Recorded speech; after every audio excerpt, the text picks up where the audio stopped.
you're sitting near somebody you've never met before, say hi. Good afternoon, sir. Nice to meet you. Pleasure. Okay. We are going to just play some background music and enjoy some of our switch videos before we start. I'd like to appreciate our partners that have made this day possible. And I see we already have one in the house. Big shout out to the European Union, DW Academy, Konrad Adenauer Stiftung. We have the Elevate Prize and the Siegel Family Foundation. So see you in just a few.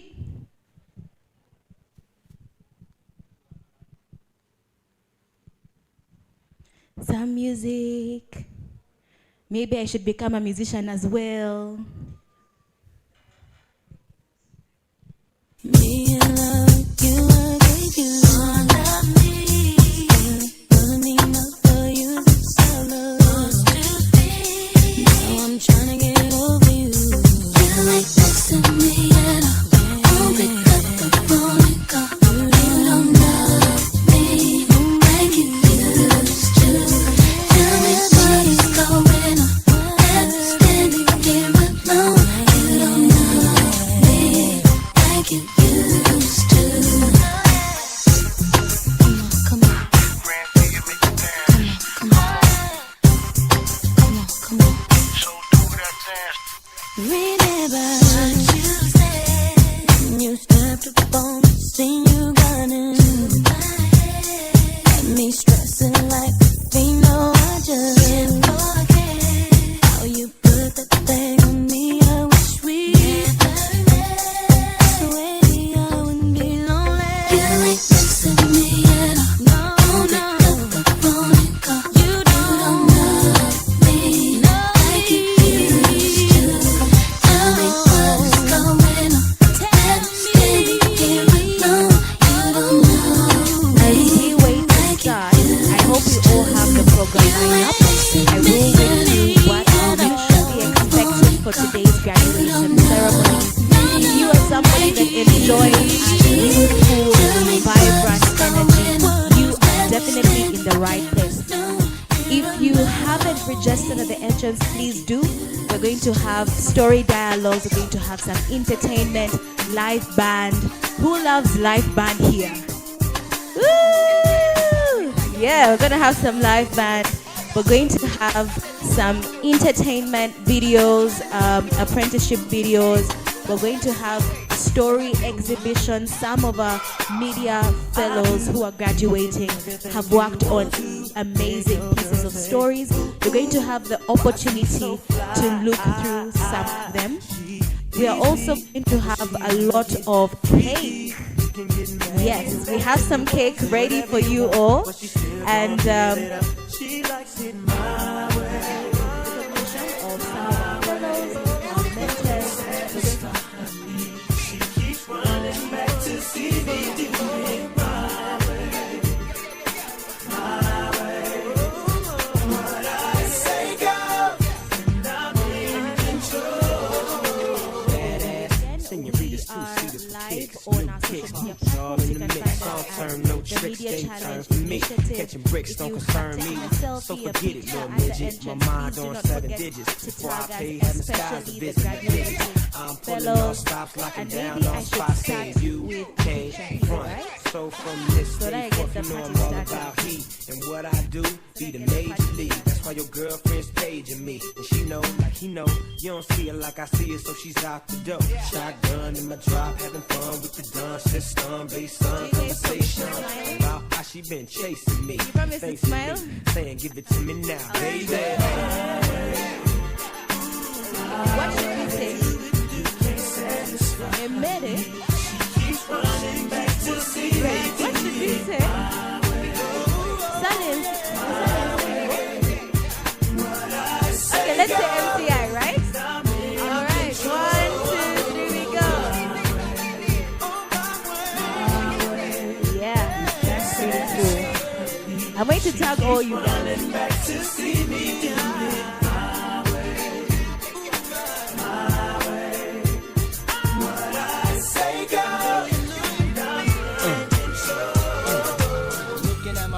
it's about that time for SWV to drop a gem on mine. Players talk to talk, but they can't walk it. We make the whole country bounce when we New York. Don't speak about it, be about it. Seeing Puff on your tube, feeling weak about it. That's right. I got the skill of an actor, wind chill factor, minus 5'5", coolest man alive. Baby, who that is? Oh, that's just Puff Daddy. Keep you on my mind like I keep me on my shine. And I feel fine, sex real dime. While I'm in your deck on rewind. Who I make it hot till you're gelling what PD got. Since PD rock, see me not. So many bricks I build a tenement. We'll do the freaky thing, baby girl, if you're interested. Let's go. I'm looking for a lover that can make a sacrifice. A lover that will understand, will always be by my side. I pray the Lord so I can find my Mr. Right. So who can it be the one for me? I'll need someone that I can believe, someone to satisfy me. I need love. Someone who's faithful and true.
It has been an, I should say, emotional and a very, very eye-opening experience as well, so much. You know, we always come here having that mind that, yes, I have to make this, and you always think that life is always on a smooth line, like you won't find challenges.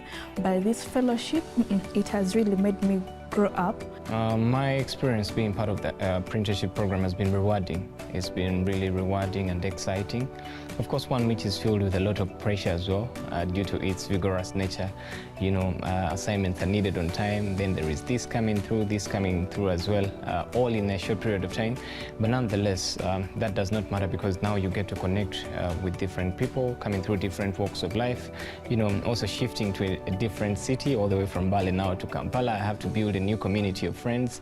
Actually, before I joined the fellowship, I thought journalism was more like, oh, I just have to be like a presenter and like just go there, sit down there, look good and all that. But when I joined the fellowship, just from the start, before even we got to the apprenticeship program, I really got to know a lot. I really got exposed to how the journalism field itself is so broad. I was very poor at editing, to be honest. Yes, I was very poor at editing, and I did not know how to frame questions, like interview questions, to a source. Yeah, one of the things that I've been able to learn, not just for skills, for the job itself, but even a life skill. You need to make sure that you meet all the assignments that are given to you.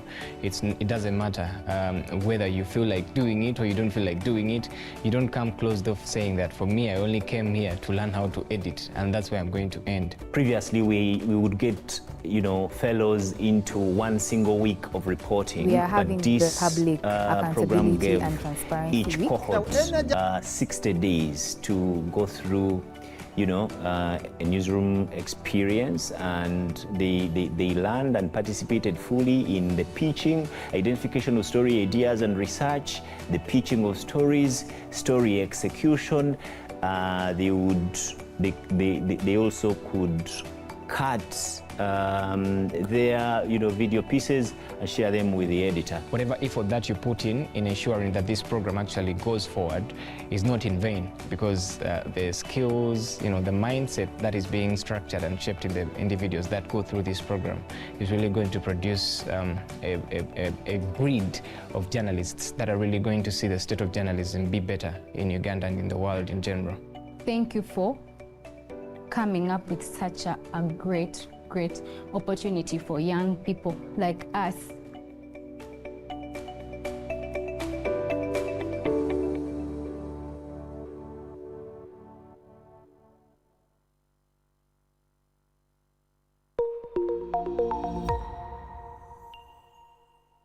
I welcome you to today's orientation mentorship meeting. We say it's a year-long mentorship program pairing journalism students with media professionals based on the areas of interest to offer these fellows breakthrough into the industry as they develop their career.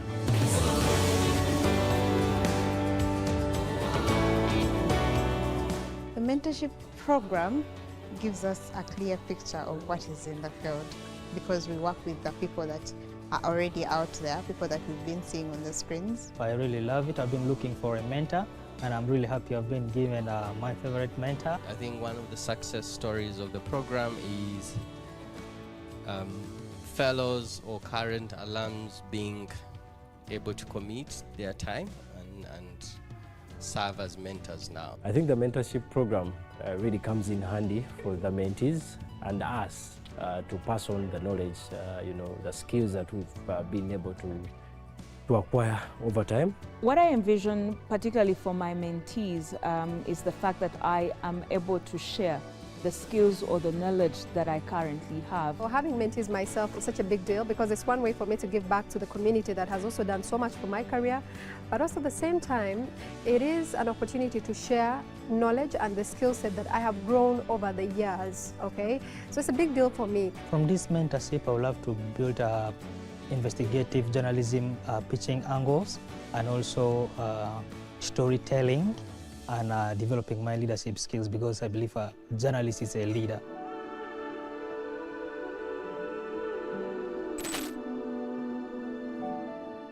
This week has been very interesting to me. It was dubbed Radio Week. Well, production alone is really the basic tool that every media person should deal with. It didn't focus on radios particularly. Besides, there were other sessions teaching us about podcasting. They were very interested to know how podcasting can work in their favor, how they can monetize, and how they can air their voices. They had quite interesting topics that they thought were unheard. The thing is how someone comes up with a program, radio programs. It's not something just wake up one day and create. It takes time, and it was really beautiful this week. For the most part, from what I've learned from people, it has been like the shallow bits. But for this week, with Mr. Timothy Jumba, we went like in depth of almost everything that involves production. You have poor production in the media, then you don't have the right tools to have great sound, great presentation, and so much more. And it also helped me shape my voicing. I've always wanted to be a voiceover artist, and it has given me the actual direct that I can take to perfect my voicing skills. Great experience. You see some new ideas, because the more you engage them, the more you know that they also have bright ideas that you can really, take home and learn a few things or two, because we don't just come to teach them, but also to learn from them. This has been that 1 week where the pressure was a lot, but also we have been able to learn and work together in different teams. When they grouped us, it wasn't easy working in a group, people you have never been with before. So getting to produce a radio program by yourself, it was very tough for us. But as time went over the week, over the days of the week, we were able to merge, find where our energy fits. I have gotten the chance to open myself up to improvement, but also learn and get to connect with different people who have different minds. So as a trainee, I feel like it has been really interesting and more knowledge has been added onto me. Students are very energetic, very participatory, which we love to see, especially when we go back to these trainings, because it reminds, for example, me being a younger student and very curious, and I have no doubt whatsoever that this is the generation that is going to change Uganda, because we need the knowledge, and for us to be able to thrive and improve on our standard of living, then people need to be knowledgeable. My experience has been very, very good, because I got to know things. Yes, I knew some things, but not to the point of I know it and now I believe yes. At any time I can do it. So my experience has been catalyzed. It's now moving faster. I had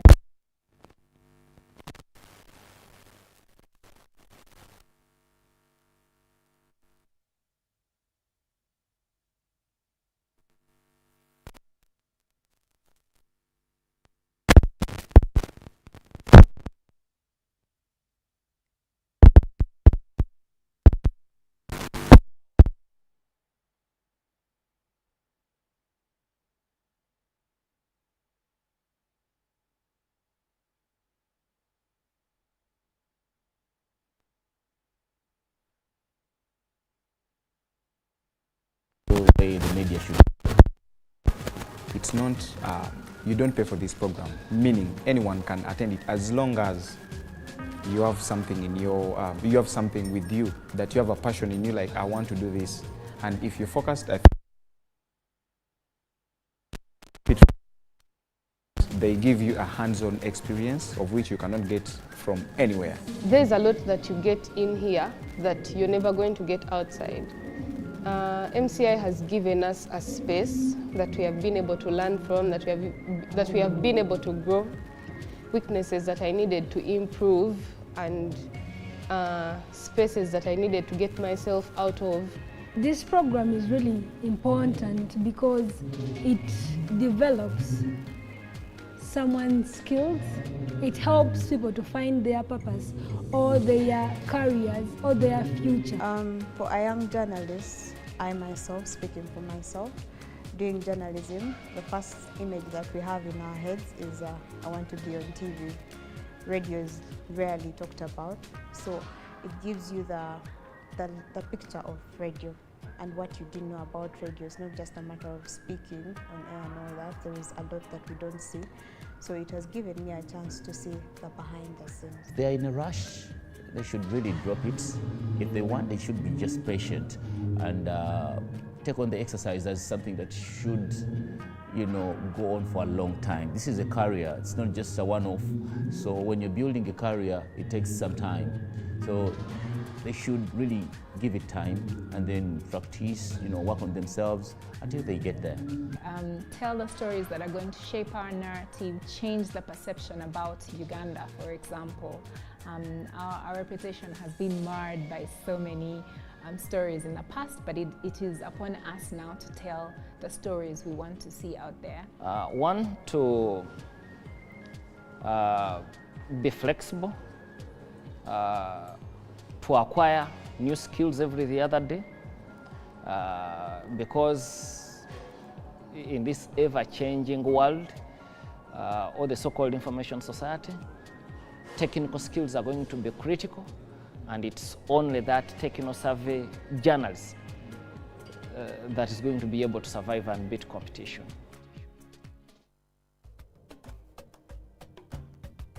All right.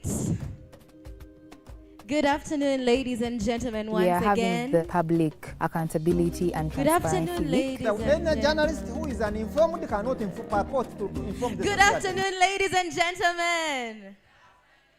Yes, that's the energy I want this evening. Welcome once again to the Media Challenge Initiative Fellowship Graduation 2025. If you're not clapping, 2025.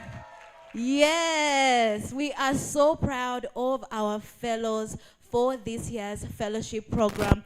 And when I sit here and look at you, I get so many memories because I was once like you back in 2022. I am not old. Okay? I'm not? I'm young. Yes, so we have a lovely, lovely itinerary prepared for you this evening. We have cocktails, we have live band, we have awards, we have photography. You are definitely going to enjoy yourselves today. We wouldn't be here without our partners. We'd like to appreciate our partners that have made today possible. Anne Charlotte, all the way from the EU, is already here. Give it a round of applause for Anne. Yes. We also have Miriam Olsen from the DW Academy here already. A big shout out to the Siegel Family Foundation, the Elevate Prize, and Cass as well for being part of our journey this year. Now, to the graduates, can we stand up? Stand up. Because you are the main character for today's movie, am I right? You are the main characters. Now, we just want to give you a little vibing moment. If you feel like you want to dance and pakachini till the floor, pakachini till the... If you feel you want to get some wings and fly to heaven, give a high five to Jesus and come back, fly to heaven. Now, DJ, are we there? I want you to just give these guys 3 minutes of being the main character, and then we'll be able to start off. Are we ready, guys? Now, the role of our guest today is to? If you're not clapping, Bambi. All right, are we ready? This is your day, guys. Your 2 minutes of absolute fame, all eyes on you. Hello.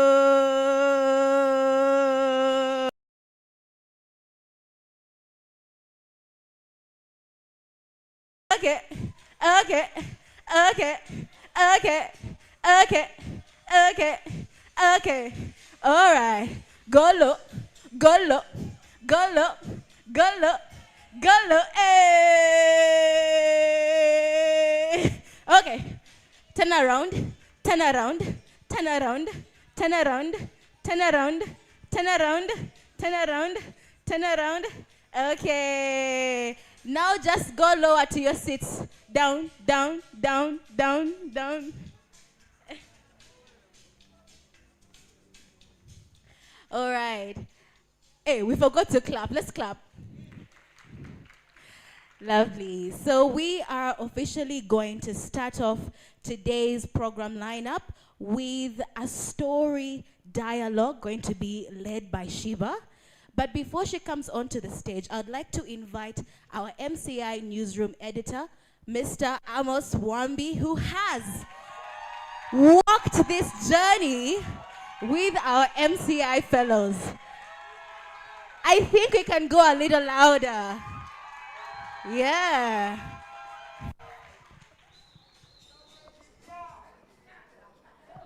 Thank you very much. Good afternoon. This fellowship class will go down in history as the only one that has humbled me to kick off my jeans. I want to welcome everyone. Thank you for the parents, our partners. Thank you for coming through as we graduate this class of fellows. My part of conversation this evening will rotate around the journey that we have walked with this fellowship class. We have had an abusive relationship, one typical of reporter and editor, and in the process we have managed to produce quite a lot of work together. Please help me give a hand clap to this class. I have participated as I've contributed to this fellowship number of classes as the editor that handles the finishing projects, and I can tell you that these guys produced more stories than any other class in the history of the MCI fellowship. So mine is to walk you through what the journey has been. All these people are friends with us at the newsroom, and practically every day that we were together, we spent together close to 2 months, and every day was a day of creativity, a day of allowing talent to take root. I have argued before, as in the booklet that I think most of us have a copy, that this class has really taught me that the best thing if we are looking to change journalism is to allow this new crop of young journalists the freedom to create.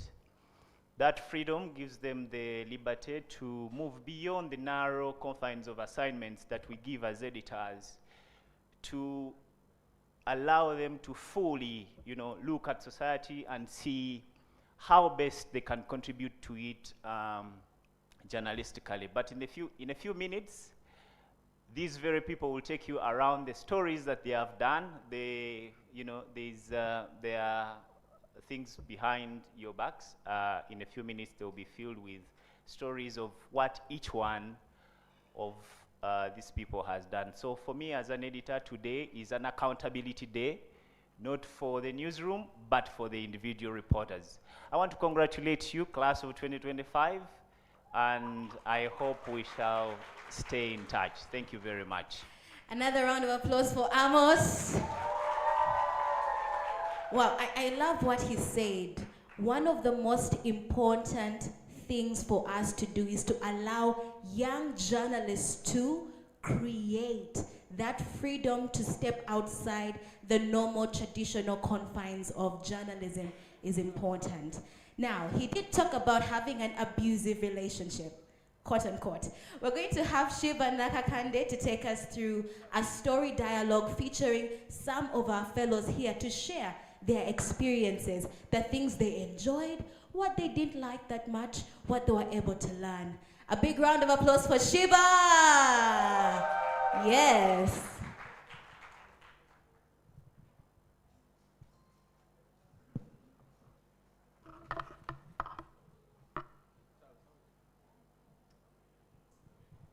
Thank you so much. Another round of applause for our graduates, please. My name is Shiba Nakakande. I'm a journalist, storyteller, working with Switch Africa and Newsroom here at the Media Challenge Initiative and Solutions Now Africa. And massive shouts out to my editor, that is Mr. Wambi Amos for the Newsroom. And on my panel today, I have 3 graduates who are going to have us digest some of their experiences through the fellowship program. Let me start off with George Mukisa, who graduated from UMCAT School of Journalism and Mass Communication. That is at the beginning of this year. He is also a producer, and he is currently working with Okweli Africa.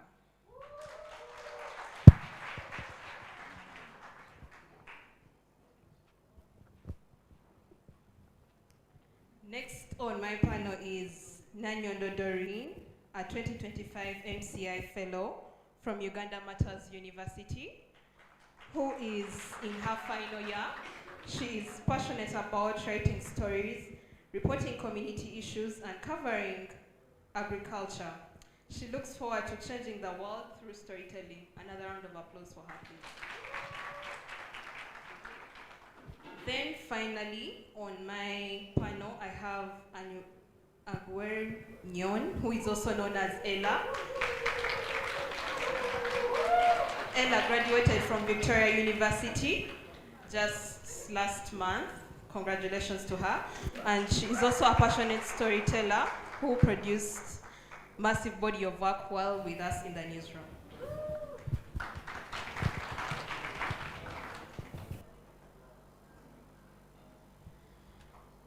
Congratulations, guys, as an icebreaker. So,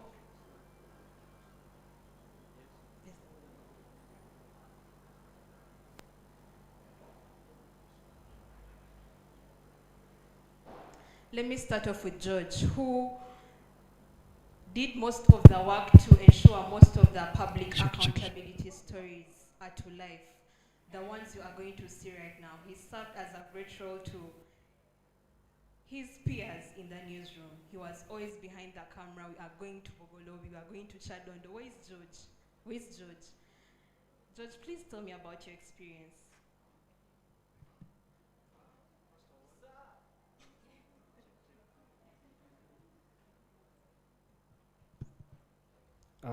First of all, I would like to thank Mr. Wambi. In fact, the most headache I got was from him. Yeah? Sure. You come in the morning and just stepping in, they tell you Mr. Wambi is looking for you. You just know. And the moment you find him, he always pulls you aside. He puts you in the corner. That man should be a salesperson. The moment you leave that corner, you can't say no. Yeah, you come with a program. Maybe you have like stories you want to have done that day. But then he tells you, you know what, now we are running here. You come back and then he tells you, someone has confirmed, let's run here. But personally, I loved it because me as a person, I really love the camera work. I love the production and everything around it. So I had no like hairstyles to maybe like, Wambi, I'm tired. You know, one day I was even coming from home early in the morning. And then Wambi calls me and then tells me, where are you? And I'm like, I'm just heading to the pub. He told me, where are you coming from? I told him, Burger. He told me, just stop there, I'm coming there. I didn't know what we are going to do. He just phoned me there and then he told me, now we are going to Ginger. I woke up with a different plan, then I found myself in Ginger. When I texted my mom, I'm telling her now I'm in Ginger, she's like, what? You know, so he has been there and he has really given me that headache, but it has pushed me to what I am today. Right now I'm working with Query Africa, and I just love it there. You know, actually I was in field before coming here. I had to first run away and come here just to be with my fellow colleagues and to celebrate them. Guys, congratulations. Thank you so much. On to Ella. I was part of that team that went with Ella for the first day when she was covering her public accountability story. And we went to her farm in Tinda. Her story is one of those exceptional stories, farming in a modern era. And I would like to hear her experience about this story. Her story is in this booklet. They look like this. You can scan and you're able to her story and you're able to watch it as well. I would like to hear from Ella. Why did you choose out this story? Thank you. So I chose that story because many times we underlook farming, and yet there is this farm that has really brought about change among youth, women from, you know, the end of the pyramid, those who do not earn more than, you know, around 300K. That's really something too much for them. I chose this story because it has transformed their lives. They now look after themselves independently. I know they did not see that happening because they were once jobless. They did not have where to look after the lockdown. Everything was torn down for them. But after getting together and decided to teach themselves different skills through the farm, it made a movement for change. That's why I chose that story, so that I could ignite the hope for those out there that have lost it, and to tell them that change is still possible.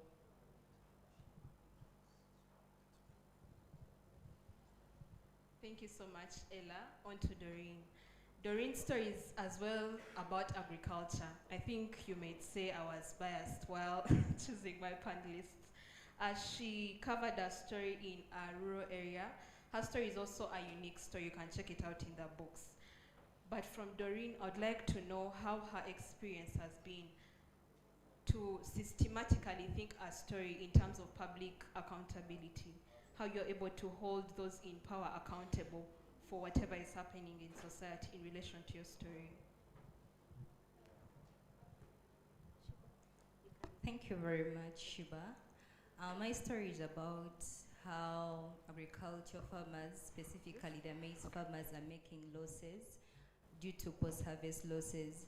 So the reason as to why I came up with this story is because the government focuses more on coffee, cotton, such products or such crops, but at the end of the day, it doesn't focus about what people eat, what are like maize. For example, when you go in schools, every school in Uganda takes posho. So I had to come up with such a story that's not only affected by people, but also the government has to look through it.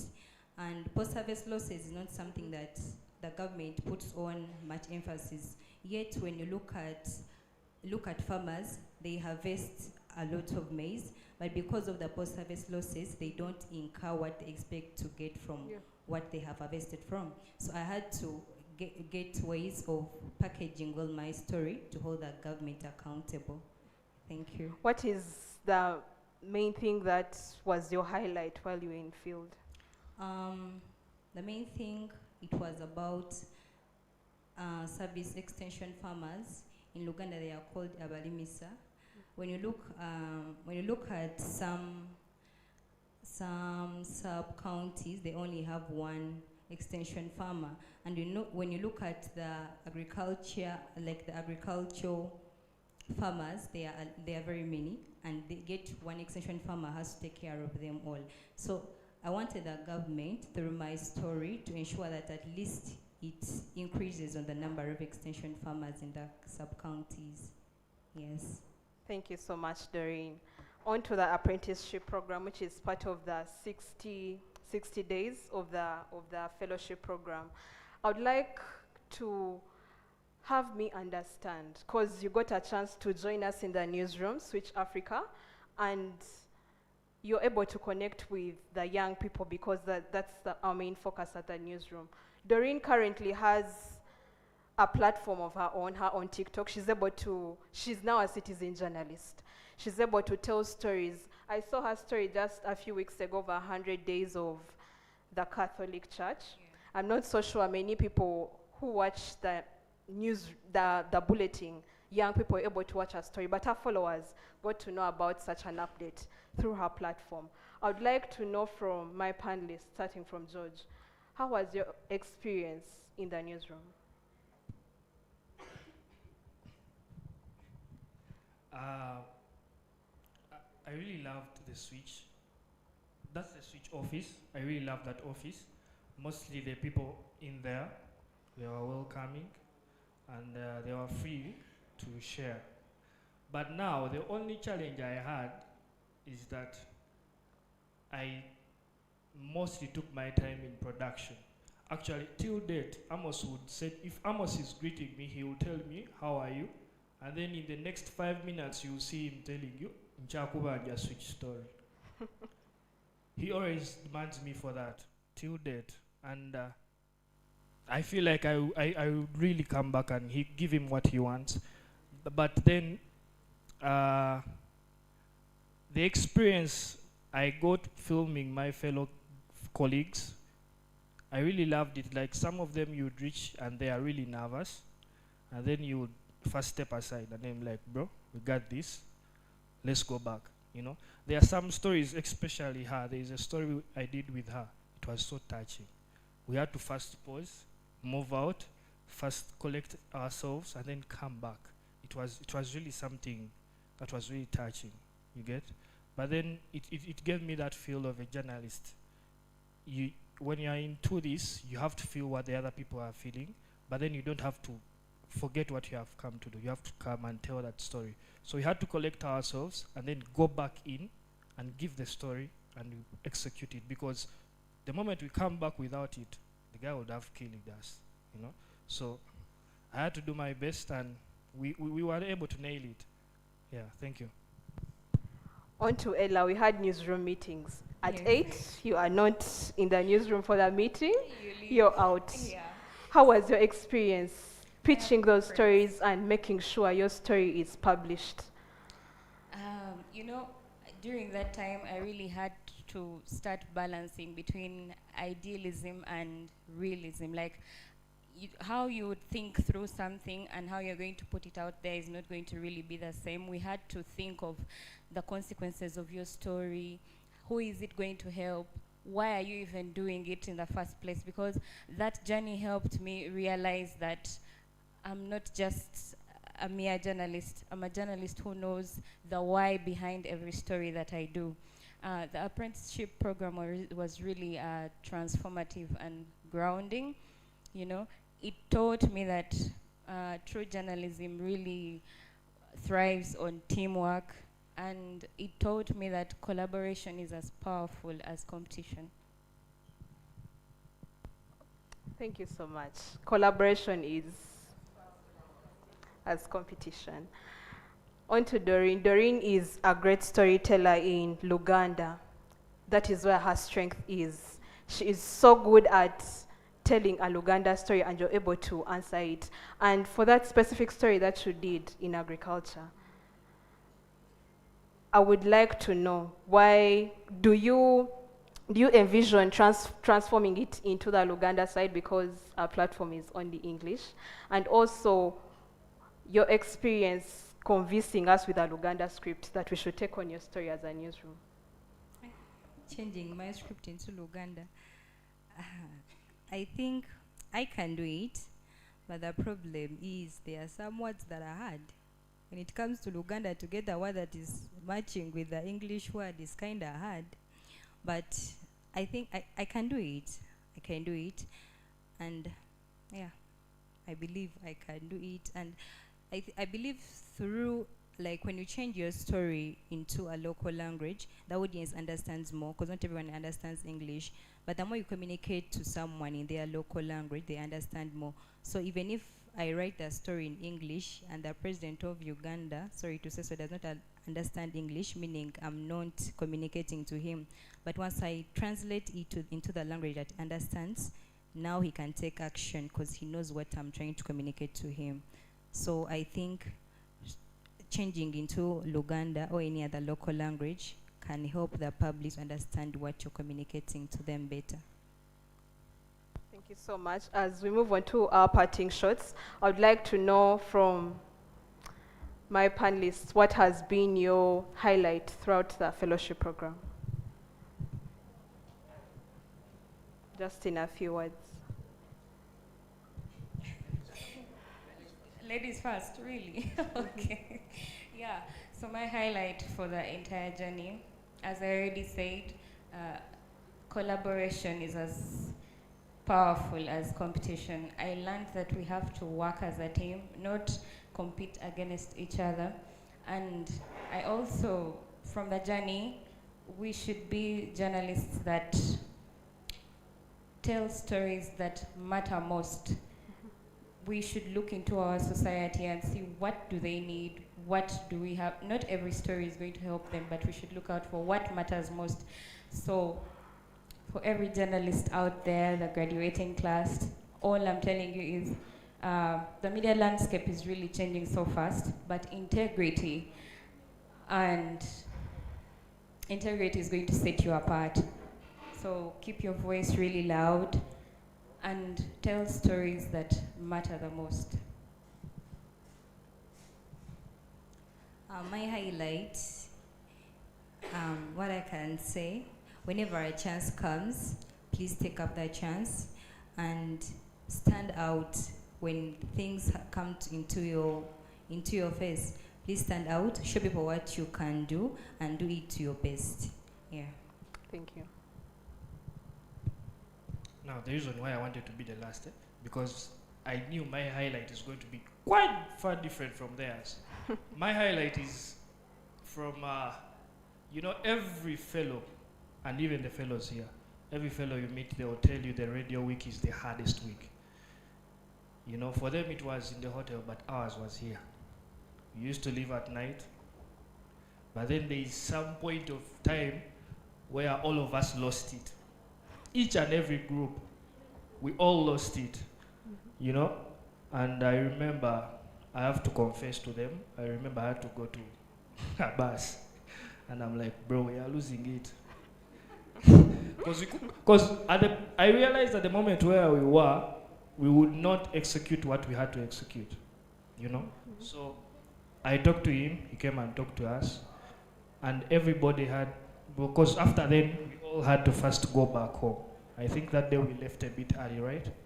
Yeah, so the following day, everybody was composed and we had to do the work we are assigned to do, and we were able to execute it. So it taught me the fact that sometimes when we are applying for the job, we say we can work under pressure, but when the real pressure comes, things are different. Yeah, when the real pressure comes, things are quite different. So it taught me to work under pressure, and it taught me that anything can happen, but believe in the group you have. Trust the people you have. The moment you sit down and come together, you'll be able to execute it. Thank you. Thank you so much. It has been a great conversation, and it has been my pleasure moderating this conversation with you. Congratulations once again, class of 2025. My name is Shiba Nakakande. Thank you so much to our fellows. Another round of applause to them. Thank you so much, Shiba, for being part of their journey and helping us really understand what they were going through. I was just imagining the people pressure. Everybody was losing it. Did you guys knock your heads on the wall? Some of you, yeah? Yeah. So pressure is indeed part of the process, but I'm sure you are now very refined to get into the real world. Now, one of the most beautiful things about being in a media fellowship is that everything is documented. The laughter, the challenges, the late nights. So I'm going to kindly request you to move your eyes to the screen as we look at the fellowship and apprenticeship experience videos for our fellows for 2025.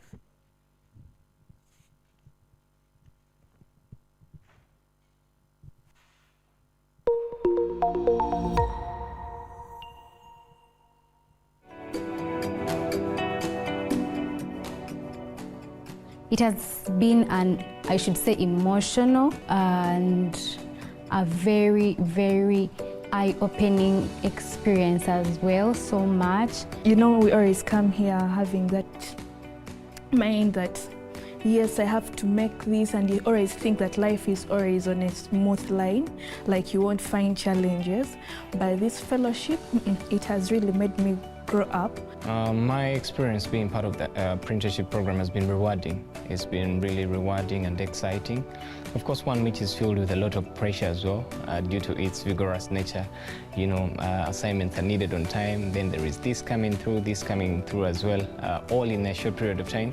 But nonetheless, that does not matter because now you get to connect with different people coming through different walks of life.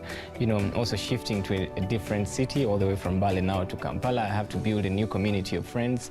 Actually, before I joined the fellowship, I thought journalism was more like, oh, I just have to be like a presenter and like just go there, sit down there, look good and all that.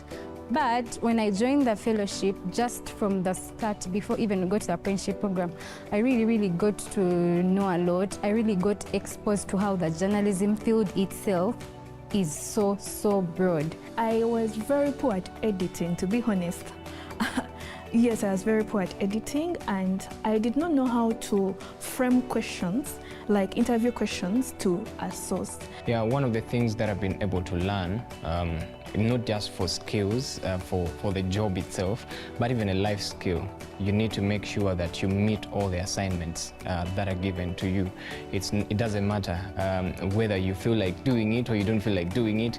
You don't come closed off saying that, for me, I only came here to learn how to edit, and that's where I'm going to end. Previously, we would get, you know, fellows into one single week of reporting, but this program gave each cohort 60 days to go through, you know, a newsroom experience, and they learned and participated fully in the pitching, identification of story ideas and research, the pitching of stories, story execution.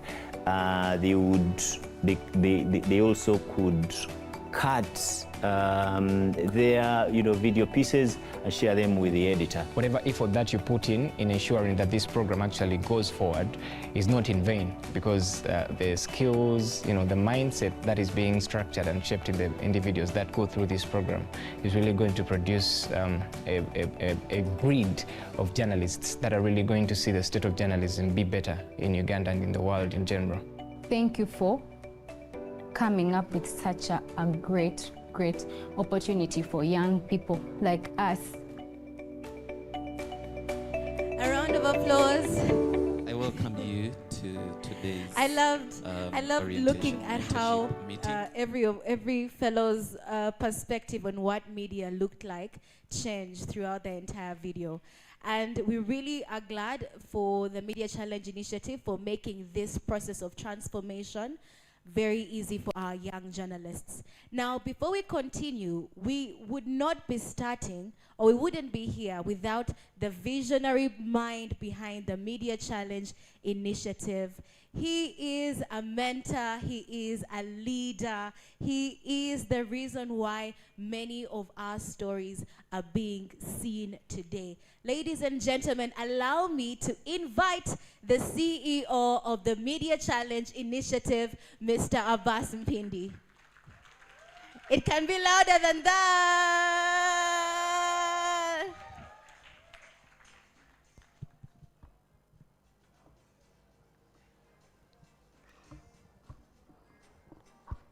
Oh, I have a picture there.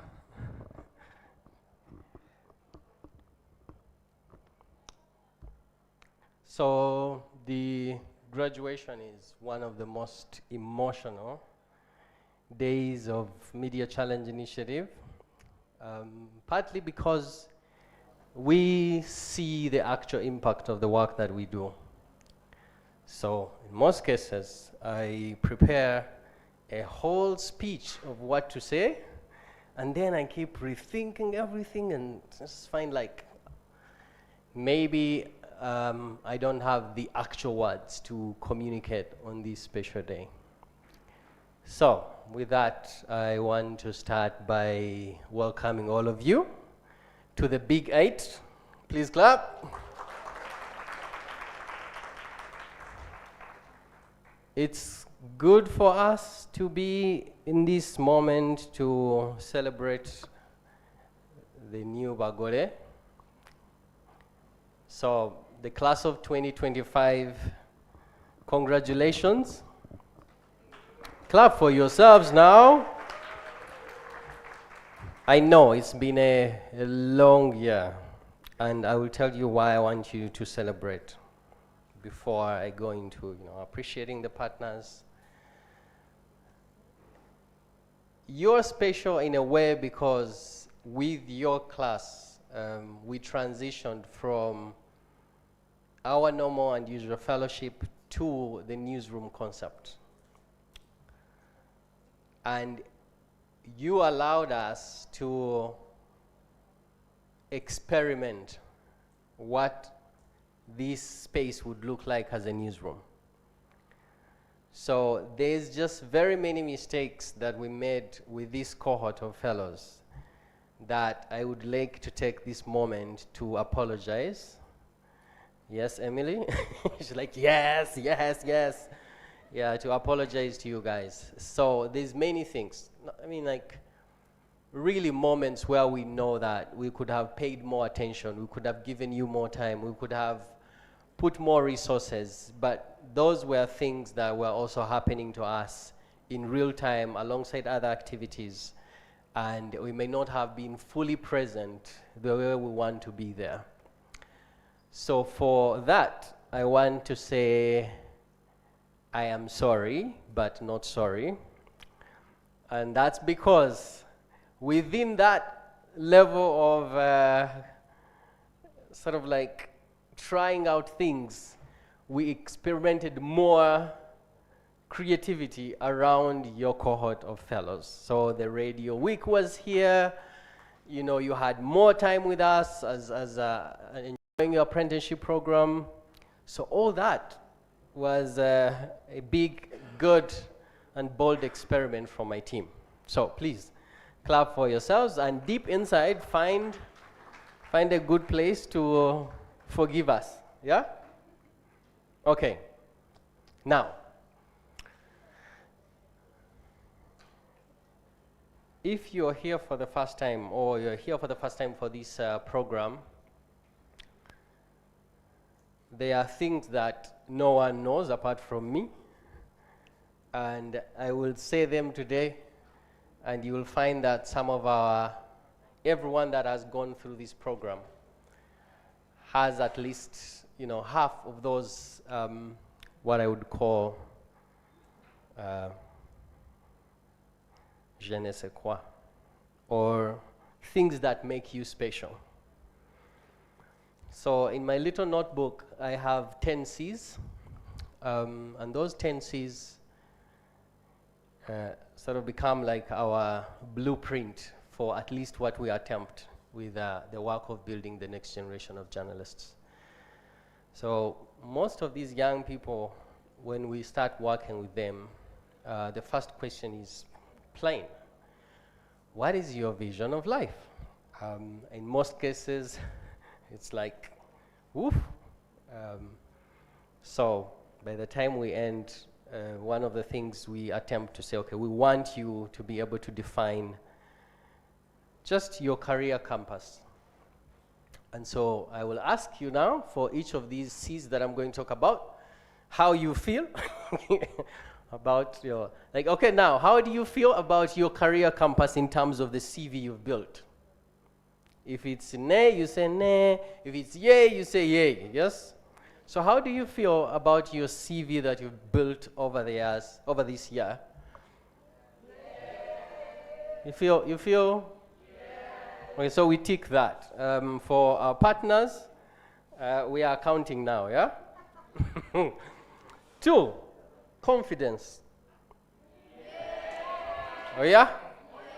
Good. So that inner fuel that powers each and every individual to show up as a whole journalist, but not just a journalist, but a whole human being, because when we meet the fellows, there's just many inner battles that we deal with throughout this program. So when we started as program leaders, we end up being therapists and all these things, but here we are. So confidence. 3, content mastery.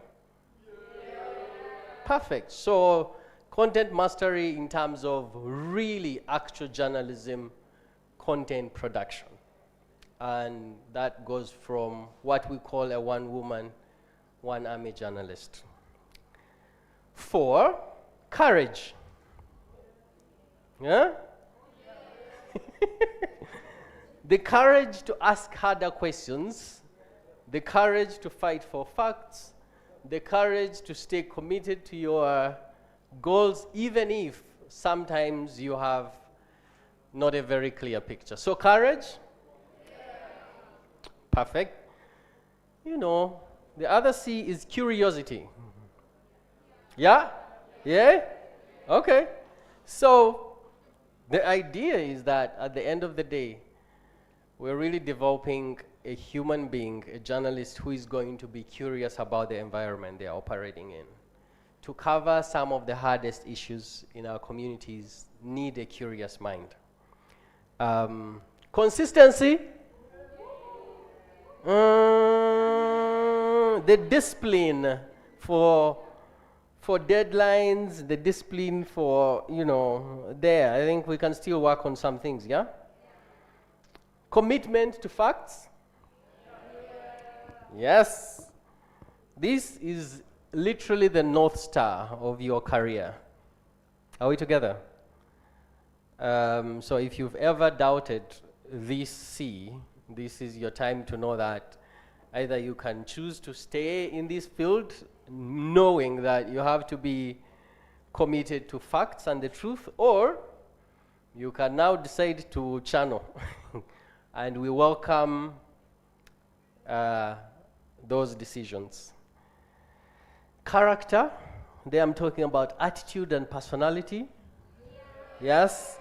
Yeah, so this work needs, at the end of the day, some good attitude, right? Community.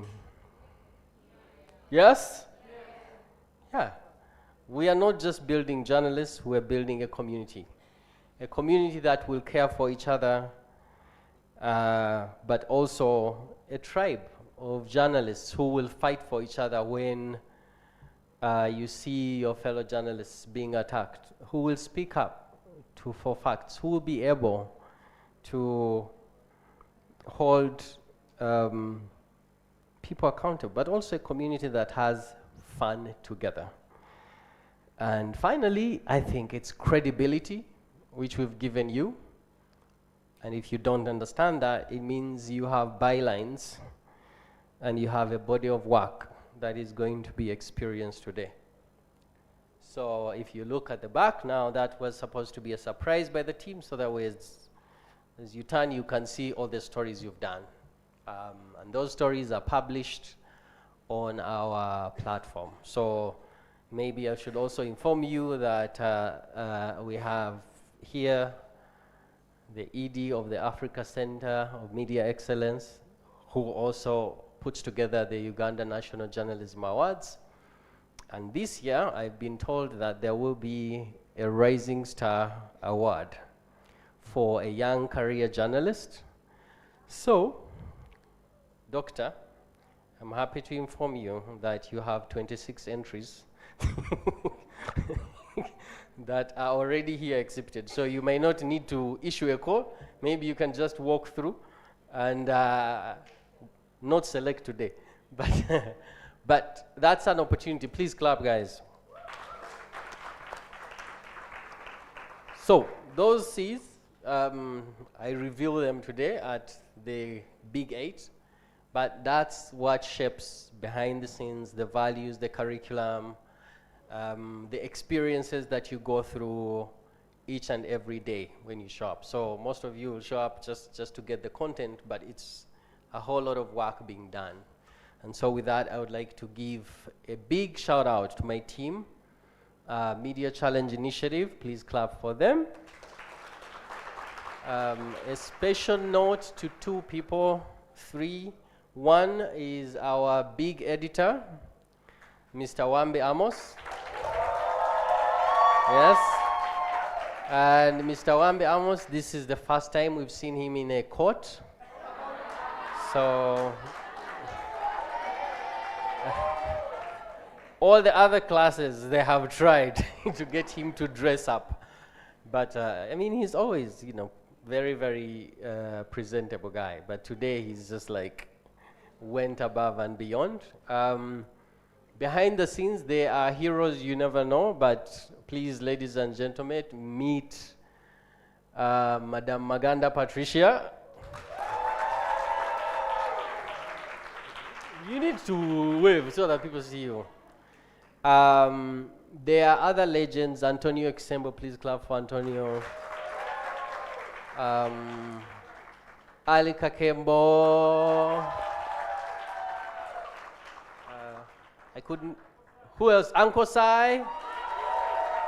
Who else? Who? Akech. Who else? Huh? Who? Okay. Well, Akram Akech. So you mentioned all the names now. You keep quiet. Okay. Perfect. So that's the MCI team. Now, please clap for our mentors.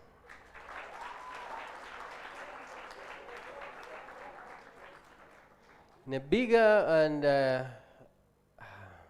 me say bigly, special way, our partners.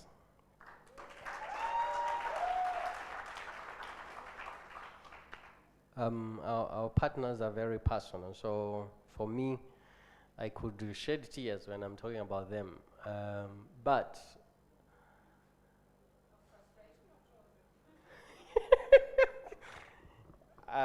tears of joy. And we've been really lucky to work with people who care about this work and who care about journalism and who care about young people. And our story with all these partners is highly connected from when we started working with the Konrad Adenauer Stiftung, represented by Anna here, who has been very much in all the sessions talking to us about different things. She'll get to speak to us. And Cass opening doors for us to work with the DW Academy, represented by Miriam. And then those 2 institutions believing in MCI to then set us to a level where other partners can say, okay, this is an investable organization. So you took a bet on us to say, we believe in MCI. And then we met other partners. So Sigo Family Foundation came on board to support us with unrestricted funding that then also make sure that we continue to work here. Again, Sigo Family Foundation introduced us to the Elevate Prize. And we were announced 2024 Elevate Prize winners, which also has a huge milestone. So, and then at the beginning of this year, we started working again with DW Academy with the European Union, represented here by Anne Charlotte. Please clap for her. But those are not the only partners we work with. So we work with solid media partners in this country. The Africa Center for Media Excellency, please clap for George. The media houses that employ the young people that get out of this program, be it ending up in communication or media houses. So please clap for them. So finally, if there's, I don't know, but I think I've covered all my gratitude. My final piece towards the program is to share the change that happened within this program. So initially, we would run this program as just a 5-week fellowship. With the support from the EU this year, we added the apprenticeship program. And so the apprenticeship program meant that these 26 fellows would spend time here, coming from their communities and from their schools and homes, to contribute actual stories to Switch Africa and Solutions Now Africa. The difference there has been that the apprenticeship program has added more time on them to strengthen and solidify their skill and craft. But they also spend time with our editors, and it's just in a professional setting. There is so much challenge for young people in this country when it comes to spaces and opportunity for them to skill up or to get a place to go to on a daily, to just learn something or practice or find someone who can talk to them. So part of my work that I enjoy but also can be really draining is to keep exchanging on a daily with our community members and fellows, mentoring each day.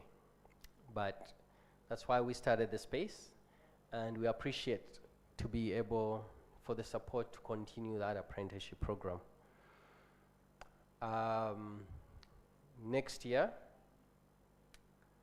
we plan to strengthen that program even far much better, so that the fellowship is a longer experience for the next year's cohort of fellows. So they will have a better experience. Thank you for being the experiment. Thank you for giving us the opportunity to think about this program and make mistakes on you. And now we are going to make it a better experience for that next class of fellows. But the opportunity is that you will continue to mentor them. So we will reach out as soon as we can to provide an opportunity where you can also contribute in one way or another. So fingers crossed. It's still in the pipeline, so if it doesn't come up, please, but keep praying. But we want to see how some of you can continue to come here and support the next. The other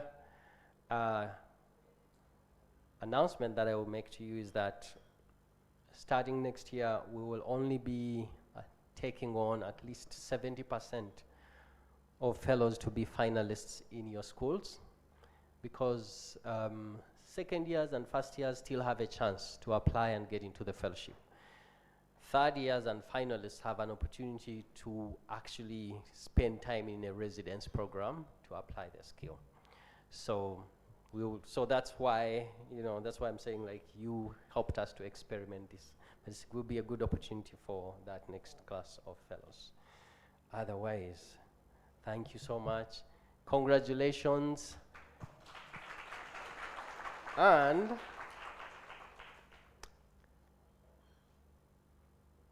one thing that you will find in this book, we are printing more books, so we'll be able to give out some more books.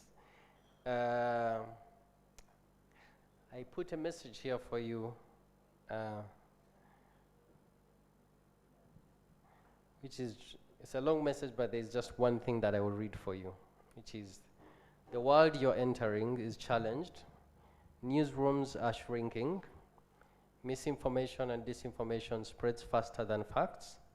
Public trust in media is fragile. And yet, through all this, your role as a journalist remains sacred.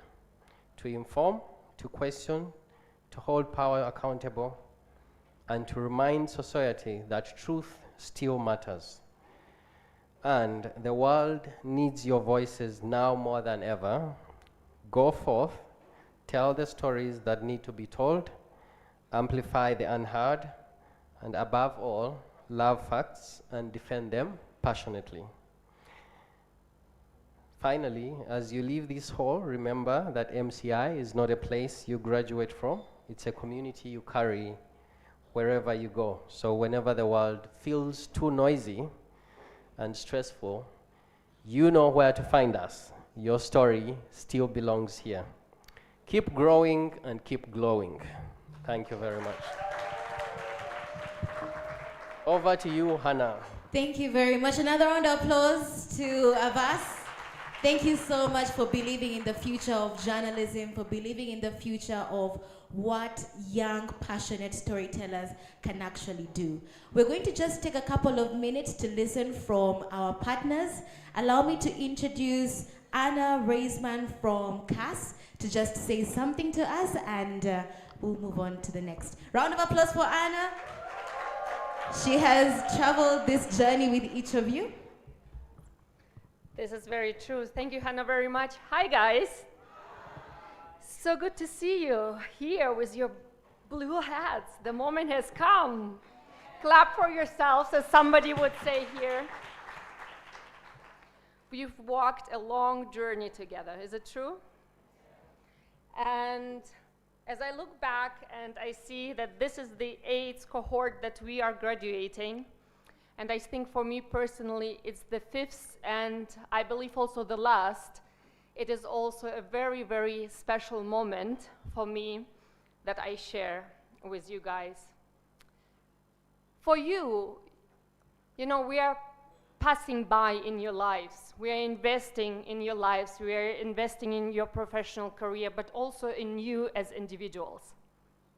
For us, we also account for each and every cohort.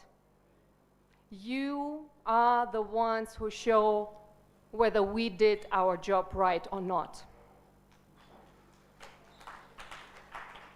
And it's also in professional terms to later on be able to say, look, this guy is now working there, and this lady is now reporting about this. But it's also very much in our private lives. We invest a lot of time in what we do at work. And so we also account for our lifetime and how we have spent it, and whether we were investing in our job and our lifetime in the right cause. So the 8th cohort is also our part of life. Each and every year, at the beginning of the year, we will meet new 26 pairs of eyes, and everyone is looking at us. And the first session that I have with the fellows is always to confront them and to challenge them. Do you remember the first session? The question that I ask these young people is, do you think that media is the fourth estate? Do you remember that conversation? And you know what they answer? Yes, we are. Because everyone wants to feel incredibly powerful and say, this is the right choice that we have made. We are part of the fourth estate. And then I ask them, who gave you the power to be the fourth estate? You are not even elected, not even close as the parliament. And you think you are now the fourth power. Show us that you are. And then we talk about the currency of the journalism being trust of the public, and that it is, you know, really hardly earned and can be lost very, very quickly. And that your power comes from your audiences to get up every morning and say, yes, we trust that what they tell us, how they inform us, is the truth and helps us shape our lives. Today I have come here without a speech, but with a book. With a book that is written by Dr. Jimmy Spires-Sentongo. Do you all know him? Yes. You know this book, and you will get it as your gift from CAS. This book is entitled, What Died When We Lived. But you know what? The beauty is with this fellowship is that here we see what is being born as we live. So George, really, please, look at these young people. I am sure that very soon some of them will also receive the awards awarded by ACME. And you are very young, so we are not naive. Not all of you will go into journalism. Not all of you will end up in the media. And this is why, as much as we as institutions invest into ethical and professional journalism, we also invest in you as individuals, as citizens who you are. And when you open this book, the first drawing, Spires' drawing, says, who am I to change anything? Me, David? But the world is, many Davids together. Each and every one of us.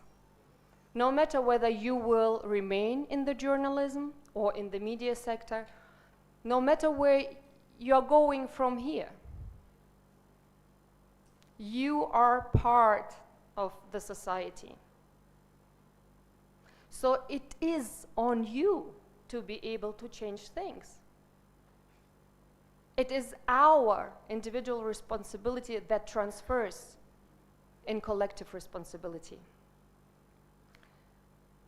Talking about the investment into you guys, let me tell you something. And this is why it is so incredible for us as Konrad Adenauer Stiftung to work together with MCI.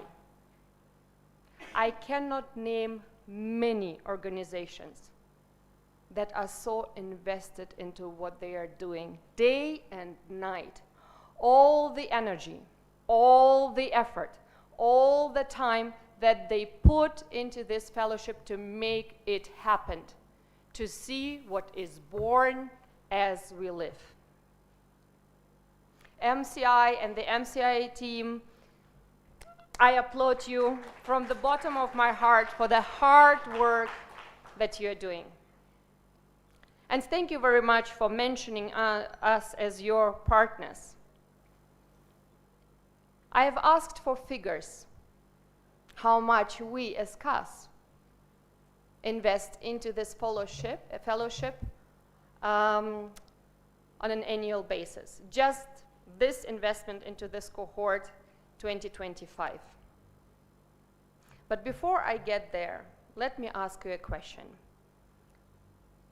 Who of you, the 26, has a subscription to any music platform? Any application? Please raise your hands. Quite a number. May I ask you, what is it that you're subscribing to? Spotify. One of the examples. How much is your subscription per month? 5,000 for student. Who of you subscribes to a newspaper, to a Ugandan newspaper? 1, 2. Well, I see less hands subscribing to a newspaper. To the very source of your information. To the very space you want to be part of. to the very ideals of reporting the truths that you hold dear. Today, as Konrad Adenauer Stiftung, we are gifting each and every one of you an annual subscription to Daily Monitor.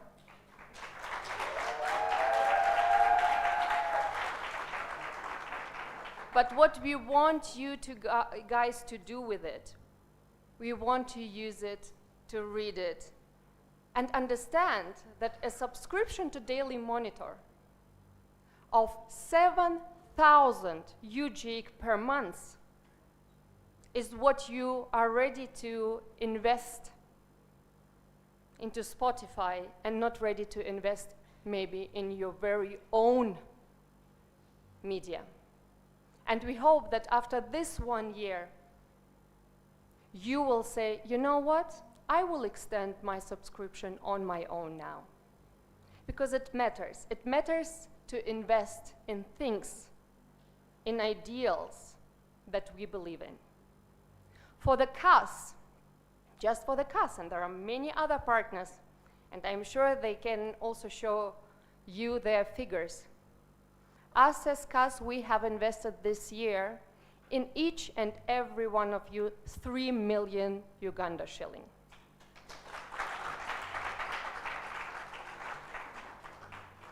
So what is 70,000 or 90,000 per year compared to 3 million? True? Because we have invested in you now as a starting point.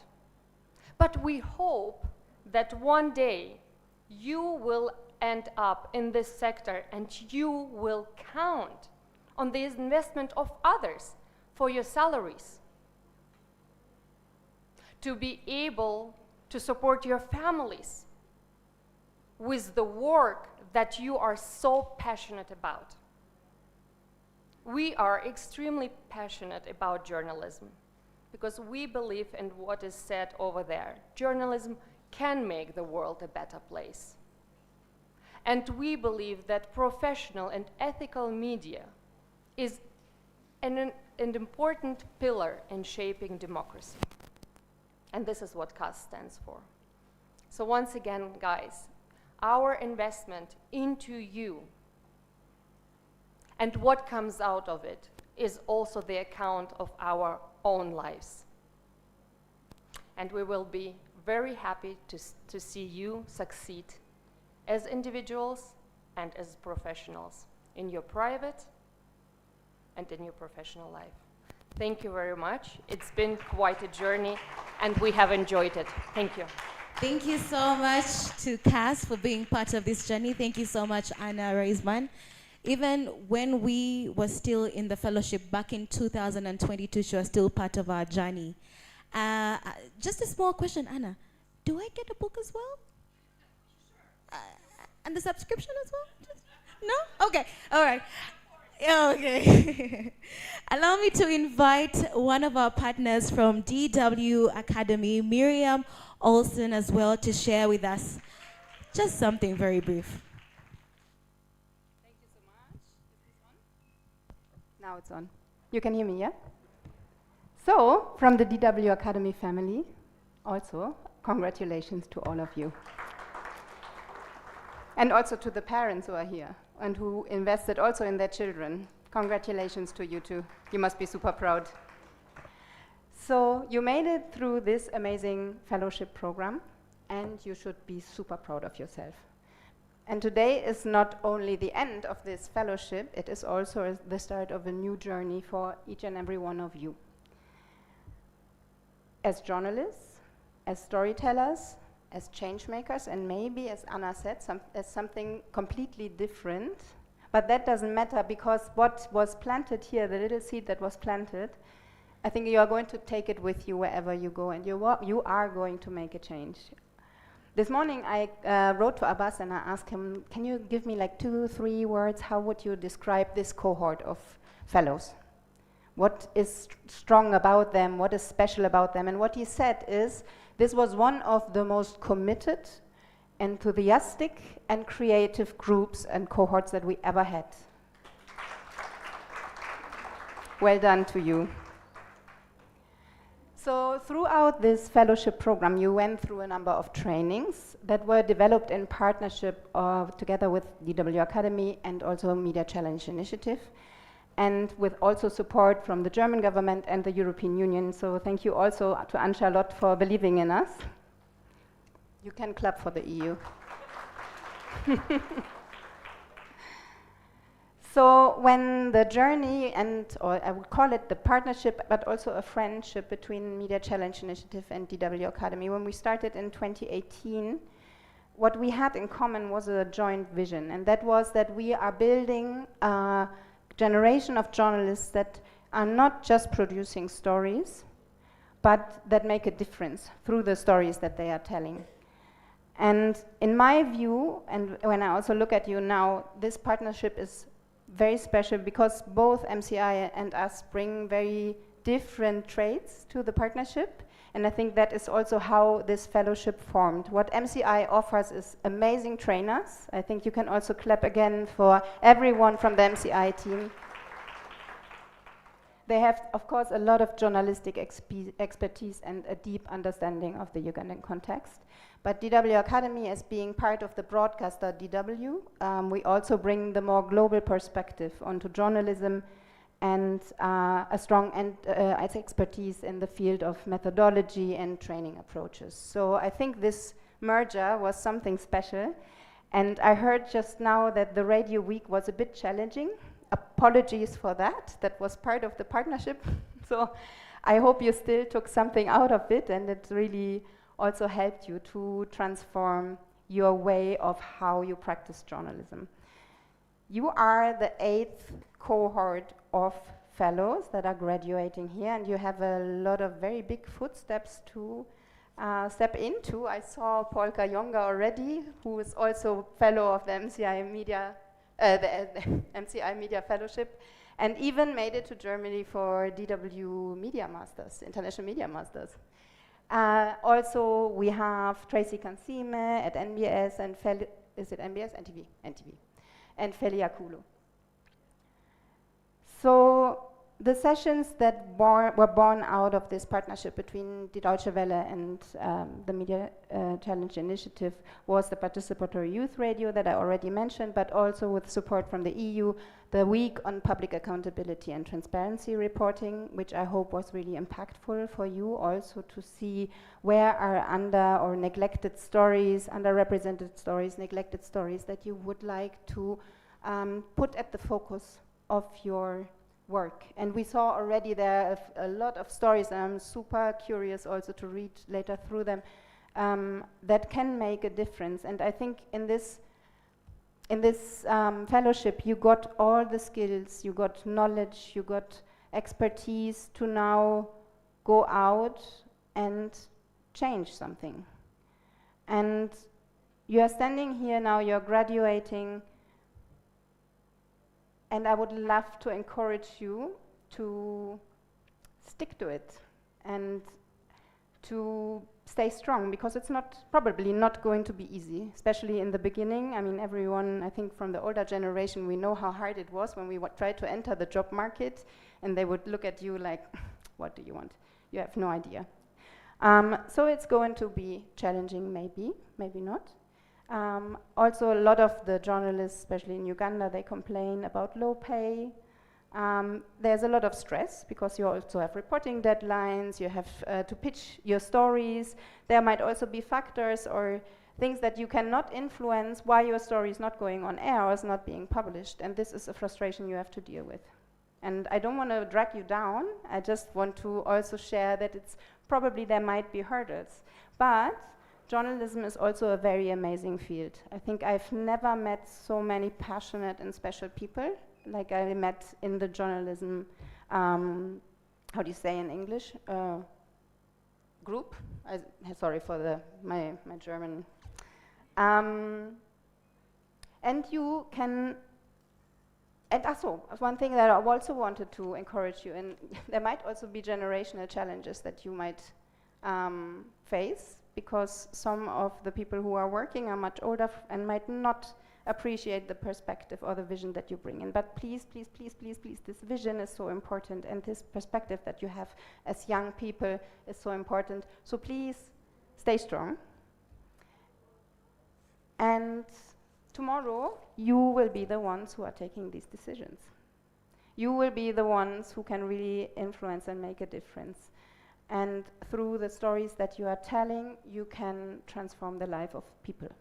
By, as I said, highlighting underrepresented issues, by giving a voice to those who usually do not have a voice, and by facilitating constructive and also conflict-sensitive dialogues with the leaders and the citizens. So I personally hope you never lose this passion and commitment that you showed here in the fellowship.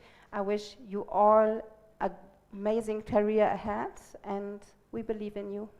Bye. Thank you so much, Miriam. Please send our greetings and love back to the DW Academy team. And thank you so much for that very, very difficult radio station. Whew. Yeah. Allow me to invite Anne Charlotte, one of our partners from the European Union as well, to just share something. A round of applause for Anne. The mic is on, I see. I'm very happy to be here. And once again, congratulations to the students. As I am replacing my colleague Lorianne, that you might know, I don't know this project by heart, I have to say, but it's really a pleasure to learn about everything today, and it seems amazing, to be honest.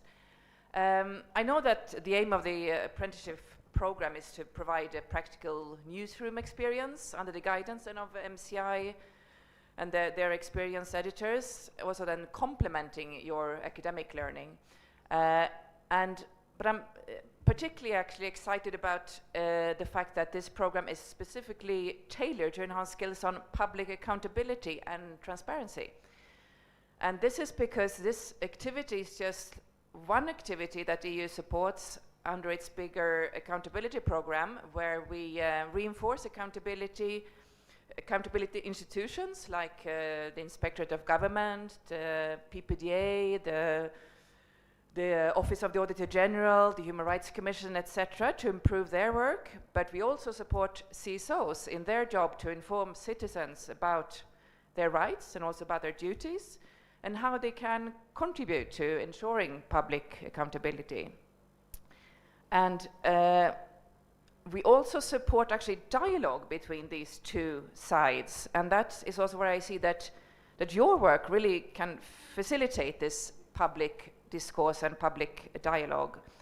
And so your role as a media student will be essential in ensuring this professional reporting on public accountability and transparency, engaging in constructive dialogues with government authorities, both local and national, and also the communities, of course.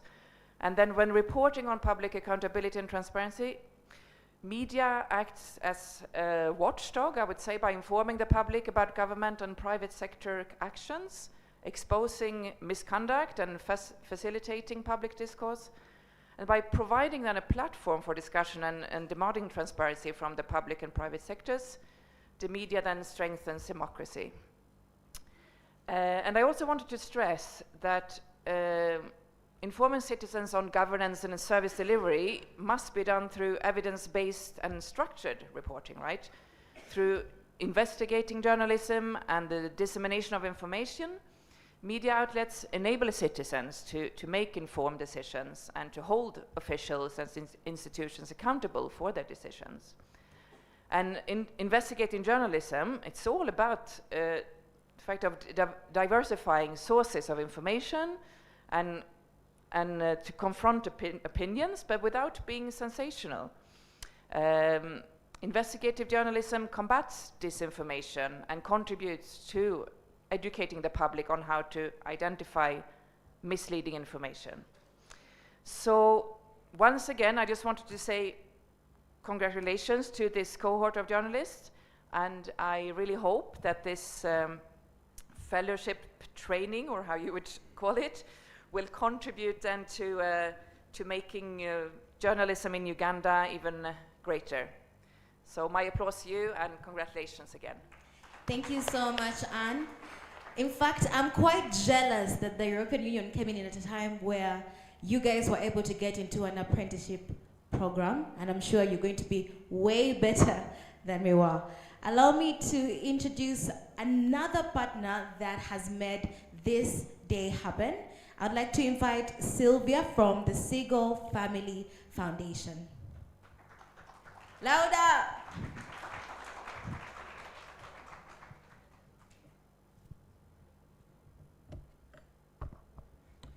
Happy graduation day, 8th fellowship class. Woo! And to the parents as well, congratulations. Sibi yangu, mwebale kusomesa. I bring you all greetings from Seagull Family Foundation, a longtime friend and funder of the Media Challenge initiative. So we hear this a lot, such that it sounds cliche, but these are unprecedented times for journalism. There's a lot of information out there, and at the same time, there are a lot of attempts to stop us from accessing information. Across the globe, in every continent and every language, information is so powerful that it's recognized as a threat. You, as obtainers of this information and disseminators of the same, are inherently powerful. We are heading into an unpredictable season here in Uganda, elections, and I want to encourage you all to be brave, to be sensible, and still find ways to do what you do.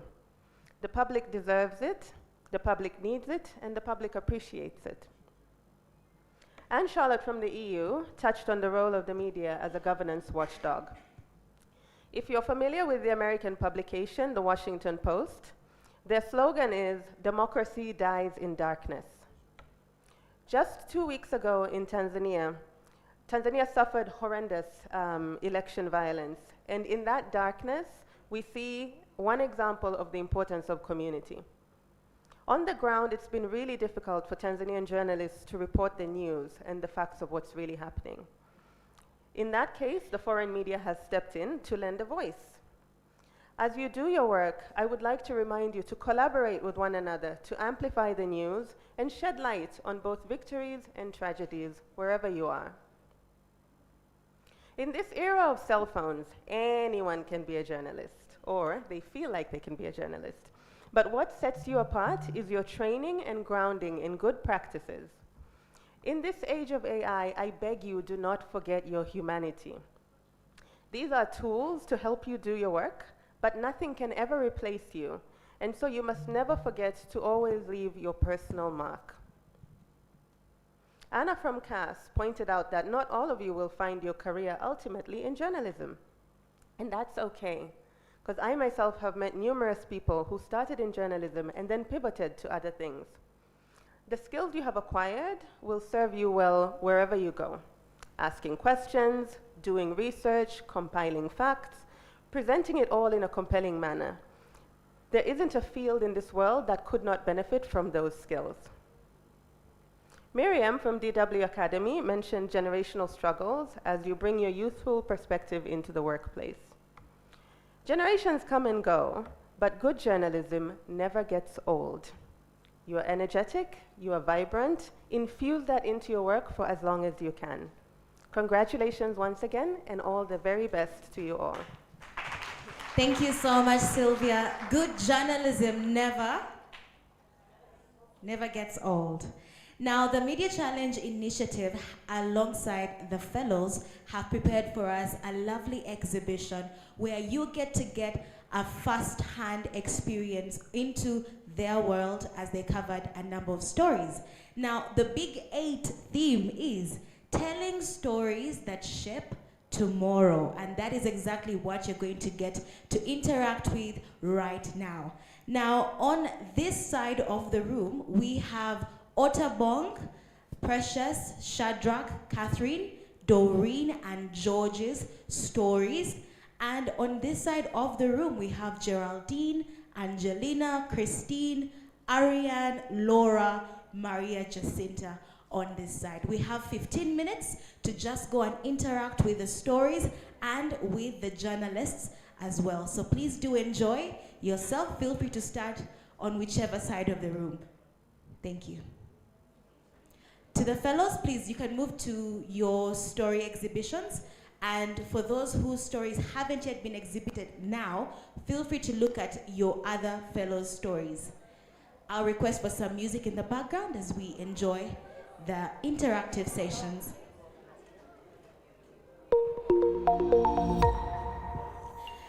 We also have access to the stories on our graduation books. You can just It has been an, I should say, emotional and a very, very eye-opening experience as well, so much. You know, we always come here having that mind that, yes, I have to make this, and you always think that life is always on a smooth line, like you won't find challenges. By this fellowship, it has really made me grow up. My experience being part of the apprenticeship program has been rewarding. It's been really rewarding and exciting. Of course, one which is filled with a lot of pressure as well due to its vigorous nature. You know, assignments are needed on time, then there is this coming through as well, all in a short period of time. But nonetheless, that does not matter because now you get to connect with different people coming through different walks of life. You know, also shifting to a different city all the way from Bali now to Kampala, I have to build a new community of friends. Actually, before I joined the fellowship, I thought journalism was more like, oh, I just have to be like a presenter and like just go there, sit down there, look good and all that.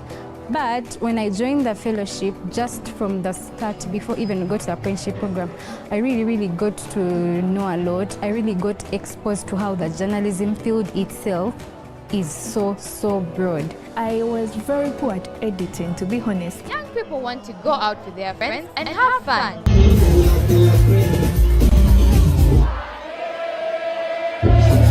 But bars are too expensive and some hotels are way too unpredictable. Well, what if someone could give you a short-term rental for a fee? That's the idea behind Airbnbs.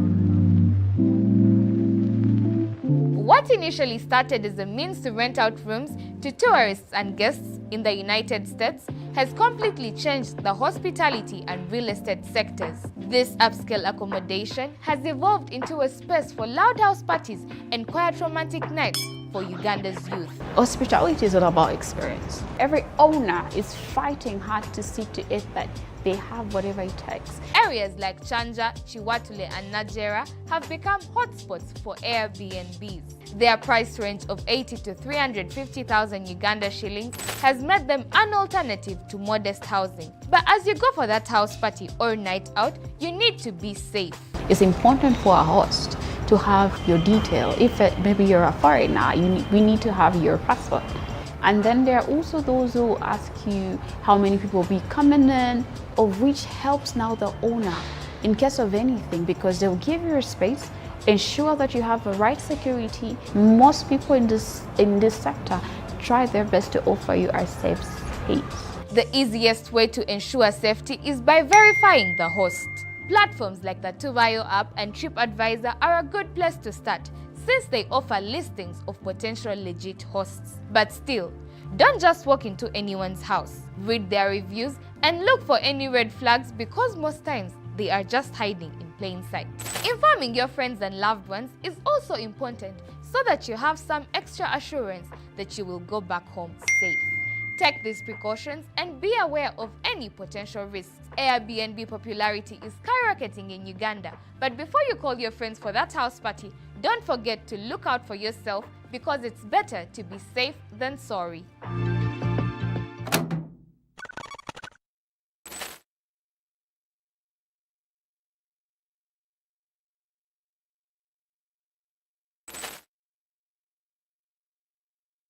It is July 3rd, 2025, and in one of the biggest dailies in Uganda, the Daily Monitor, a headline reads, Uganda's fertility rate drops by 35% in 20 years.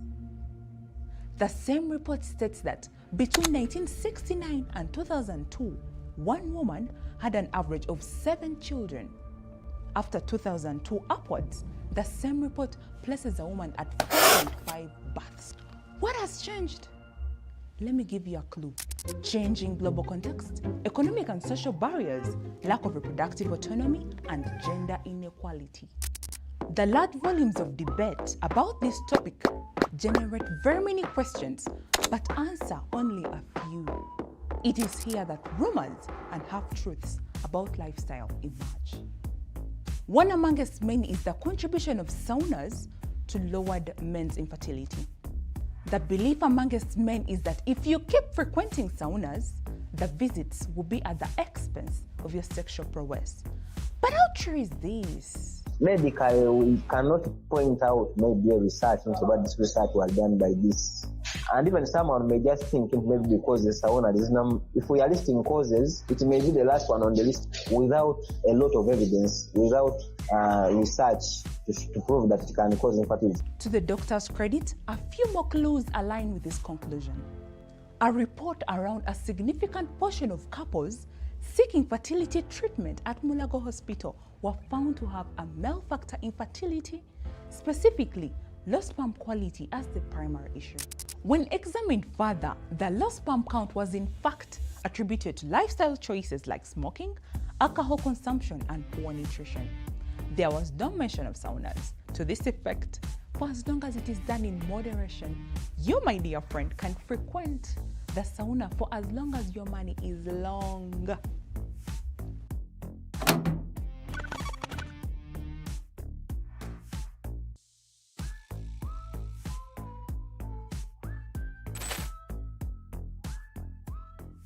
Why I keep doing what I'm doing is basically because I think and believe that gone are the days of conveying information in a very sophisticated and tense manner. Think about this: a lawyer hosting a podcast, an engineer who DJs on weekends, and a teacher who is also a professional gamer. Welcome to the 21st century, where being a professional doesn't mean being boxed into just one identity. Take Uganda for example. Many young people are stepping into creative spaces, but a few stand out, like Solomon Kimira, 27-year-old doctor who uses humor and storytelling to simplify health and medical topics. I kind of believe that today we need a more relaxed way of conveying information. Much of these facts are very serious and sometimes they can cause someone's even losing their lives. You look for ways of breaking it down because at the end of the day people scroll internet, they scroll through the social media basically because they are tired from their daily troubles. Globally, the creative sector is thriving. In Africa alone, it is valued at more than $50 billion and is projected to grow to over $260 billion by 2028. In 2023, creative industries accounted for 8.2% of total employment in Africa. Yet, many still believe that unless you are in law, medicine, engineering, you are not yet a real professional. This mindset continues to undervalue young creators, even when their industries are among the fast growing and highly paying today. Professor,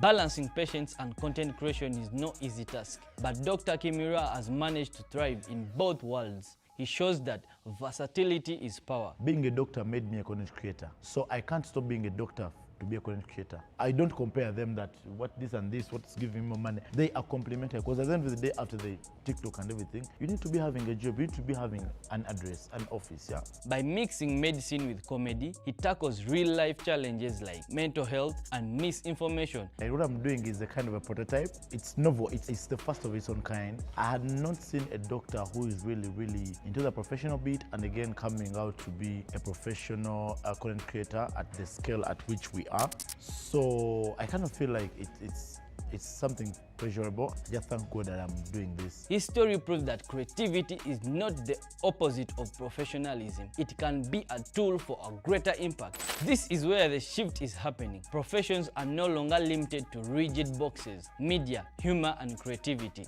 can shape narratives and reach a larger audience in just a few scrolls. The rise of multi-hyphenate professional is here. Careers once mocked like music, gaming, and dancing are now some of the most rewarding globally. And it's not just okay to pursue them. it is professional. Professionalism in the 21st century is not just about titles.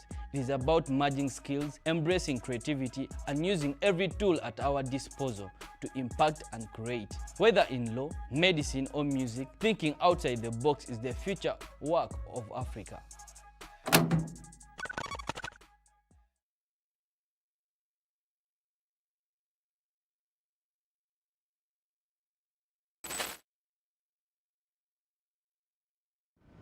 Obadde okimanyi nti okuyonsa omwana kwa nkizo nnyo eri omwana ne maama nga bwe kitakolebwa bombi basobola okufuna obuzibu obutali bumu. Ekitongole ky'ebyobulamu mu nsi yonna buli mwaka kikuza wamu n'okujjukiza bamaama okwettanira okuyonsa abaana baabwe okutuukira ddala ku myezi 6 era ng'omwaka guno ebijaguzo bitambulidde ku mulamu ogugamba nti bw'osiga mu kuyonsa obeera osize mu biseera eby'omu maaso. Bannakazadde b'omulembe guno bamama digito era nga babebi maama abayonsa nga bwe beerabira TikTok bangi tebaagalira ddala kuyonsa baana mbu tebaagala mabeere gaabwe kugwa ate abandi mbu kibayamba ku mafiga zaabwe. Bambi bano beerabira nti okuyonsa kulina ekitundu kinene kyekuzannya ku nkula y'omwana anti amata gano ddagala eri abaana abawere era mu mata gano mulimu ekiriisa ekiyamba omubiri gw'omwana okulwanisa endwadde ez'enjawulo okugeza asima, ekikulukuto, kookolo n'endala nnyingi olw'ebirungo eby'enjawulo. Kati gwe maama gye bulira bino bw'otaayonse Jaden waffe oyo munnange eno tekikosa mwana yekka wabula kikosezaamu naawe maama we. Kale bw'oba tolina nsonga ya nkizo ekulobera kuyonsa mwana wo obeera omukoto ogedde nnyo ye gwe tolaba abakola ebitali mu nsa olwo ne babakuba olubembe oyo alabika teyayonka.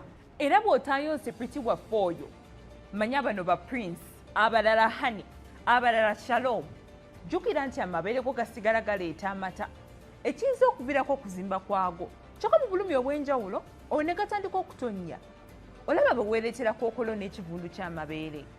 Naye muba mufaaki ebyo nga tubitadde wabbali nkakasa bangi temukimanyi nti enkolagana wakati wa maama n'omwana etandikira ku kuyonsa mwana ono.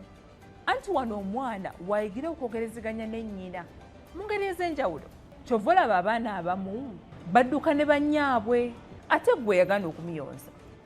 Kanve wano nsobole okuleetera emboozi endala eno ye Switch Africa.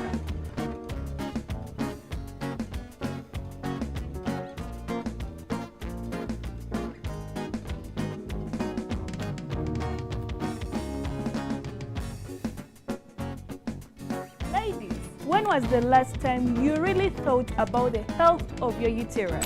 Have you heard of fibroids or a sonography test for fibroids? Fibroids are one of the biggest health challenges women are facing globally.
I'm going to request that our guests can spread out. If you have been on one side of the room, you can check out the stories on the other side of the room just for the next 3 minutes, and then we shall be able to get onto the next part of the program. Please do spread out to the rooms and have a look at the stories on the other side of the room.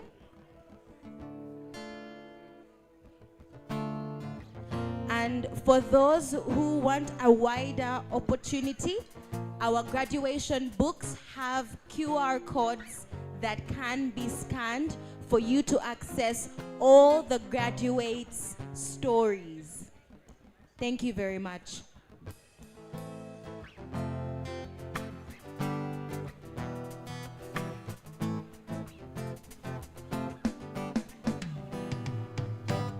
I lay you down like an ex-controller. Wanna love you all over. Wanna be gun to your soldier. Show you I'm loyal, yeah.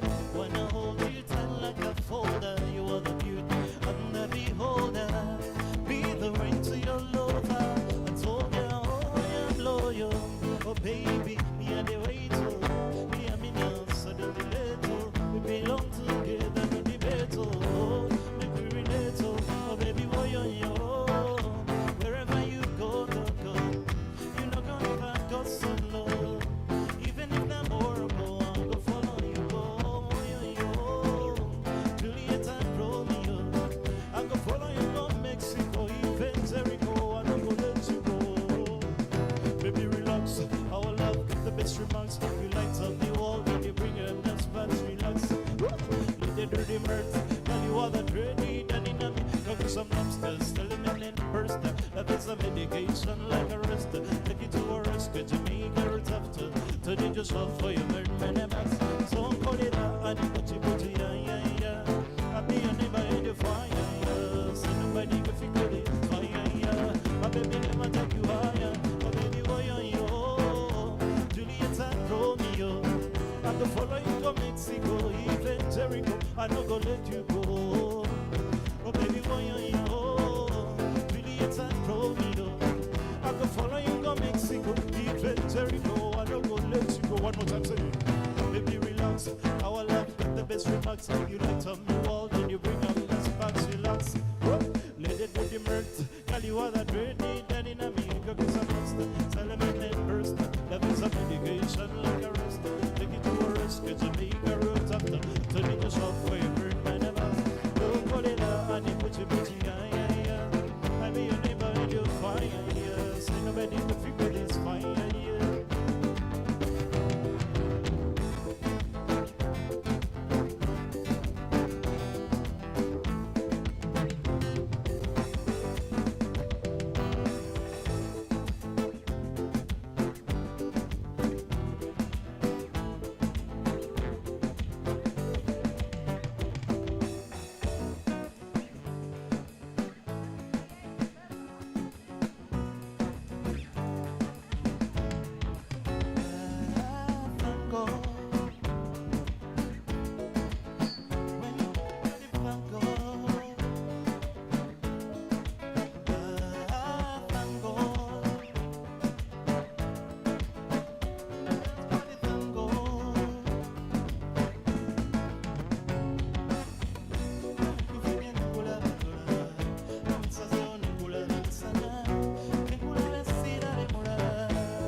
Thank you to our band.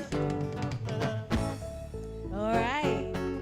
Ladies and gentlemen, I hope you have enjoyed this interactive session with our fellows' stories during the exhibition. As much as it is very exciting, we still do have quite a number of things on our program lineup. I'm going to kindly request that we wrap up this exhibition session and we can get back to our seats as soon as possible. I'm going to kindly request that we get back into our seats. We will have more time to interact with these stories, but you can also have access to them on our screen. We have our QR codes that can be scanned, and you can have access to the stories.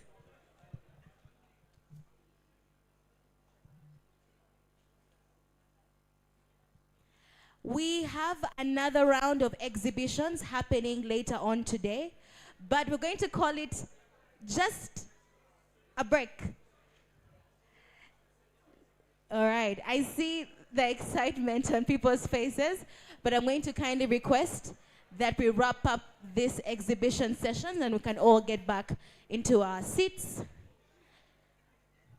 I'm going to request that we wrap up the session. If I come to you, just know I'm asking you to wrap up the session. All right? When I come to you, just know I'm wrapping up the session and we shall continue after. Thank you so much for enjoying our stories. Thank you so much for enjoying our stories. We'll wrap up again. All right. Lovely.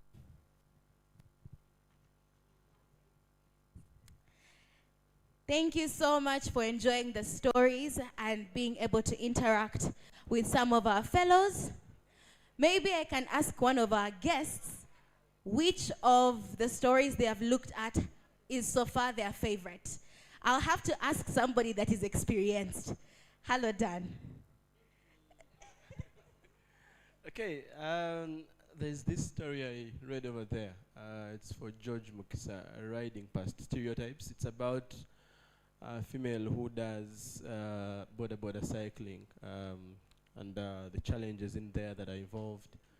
And also he captures how much she makes and of course the stereotype around it all. And I think it's one of the stories I read and I was amazed. A big shout out to George. Okay. I see somebody here that is saying, please pick me. And I'm definitely going to pick you. Thank you. I have two competing stories. One is Behind and in the Dark. First of all, I was struck by the headline, but it's about disability. Children with multiple disabilities disowned by families, behind in education, behind in everything. The other competing story is families being forced to choose which children go to school and which ones remain at home. That struck me as well. Thank you. All right, a big round of applause to our fellows. Yes, thank you very much for sharing your stories with us. We still have a second batch of exhibition going to happen later for the other half of our fellows, but also our graduation books right beside you have QR codes that you can scan, but you can also scan on our screens throughout the graduation process. How are we feeling so far? How are we feeling, guys? On a scale of 1 to 10, where are we now? We're on 12. All right. Now, you guys have gone through such a vigorous process, and now you are just beginning the actual part of your journey. Now, MCI had to call in somebody who has been exactly where you are right now. Allow me to invite an MCI Fellowship alumni that is going to be sharing the commencement speech for today. Please put your hands together for Kabazira Christie. Woohoo! Thank you very much. It's honoring to be here, to be in front of you. I was like you in 2019, and I feel what you're feeling. Congratulations, fellows.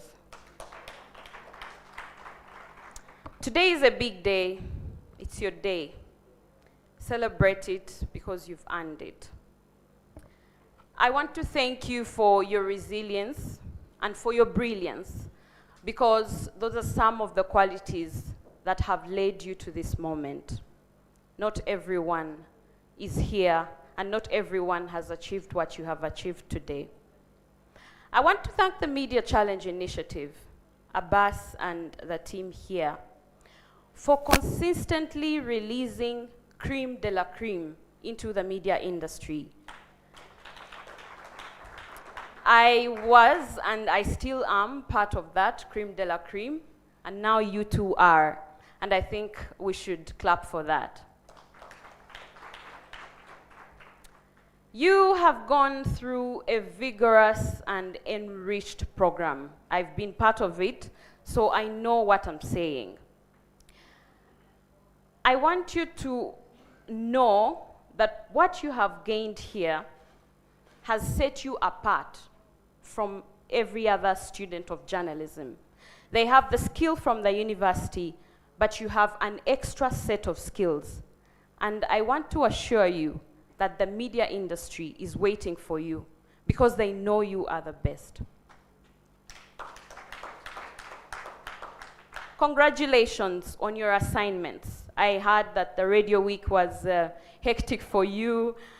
I think I enjoyed the radio week. I enjoyed most of the assignments.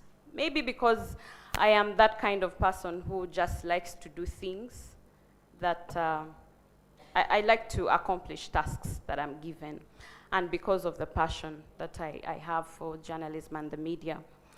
But from the auditions to the newsroom contests to the field reporting that you have done, and I'm so glad that you have even been able to publish your stories on Solutions Now Africa and Switch. All that has made you the true one-man, one-woman army journalist. Friends, when I say that the Media Fellowship Program and the Media Challenge Initiative in general opens doors, I mean it 100%. Let me tell you a story.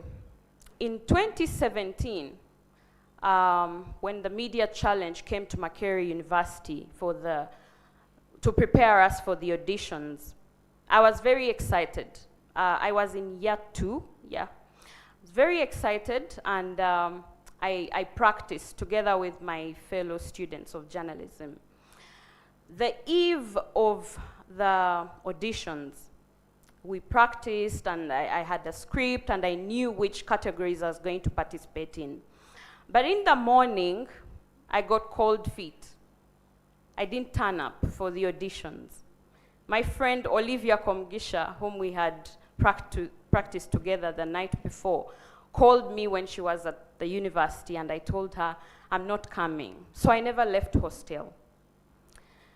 And I regret that, but I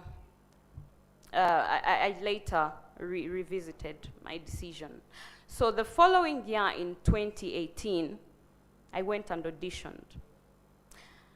In almost all categories, actually, news anchoring, reporting, writing, everything, I tried it. And I remember very vividly, after the news anchoring contest, I was shaking. I was shivering. I was very timid. I was shy at that point. And I remember Abbas came and hugged me right there on the stage. I think he could tell that I was scared. And he said, you did well. And I actually think I did very well now when I try to remember. So I want to tell you that the Media Challenge spots talent. They see talent even when you do not see it. They see potential in you even when you don't feel it. They saw me. They saw my potential. They helped me realize it. They nurtured it. And to be honest, my time at the Media Challenge truly changed me for the better. If I had surrendered to my stage fright that year, I would have never auditioned. I'd have never gone to the newsroom contest, or which I by the way, performed very well and emerged second best technology reporter. I would have never joined the fellowship program. I think our class was the second fellowship program, the 25 days, that we had. And also, I would have never encountered the opportunities that I have encountered since that day and since the day I joined the Media Challenge. And there's so many.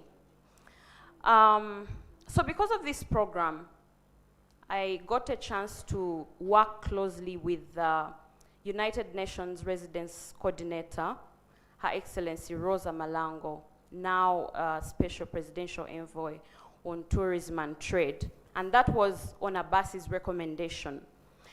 During COVID, she was traveling the country, just touching base with communities, especially the refugees. And she needed vibrant, young people that could document the activities. And guess who was selected? The little girl who was shy in 2018. So I was selected with my colleague, Noah Omuya, and from that time, when we worked with Her Excellency Rosa Malango, I was spotted. And that's how I met my current employer, the Uganda Human Rights Commission, where I now work as Public Affairs Officer. And human rights and journalism, the same. Voices, providing a voice to the voiceless and fighting for social justice. So I am proud and I'm glad that I am where I am. But why am I saying all of this, dear friends? The point I'm making is get up and show up. When they call you for something, when an opportunity presents itself, get up, take it up, because you never know what it could lead you to. As Abbas always says, stay close to the fire.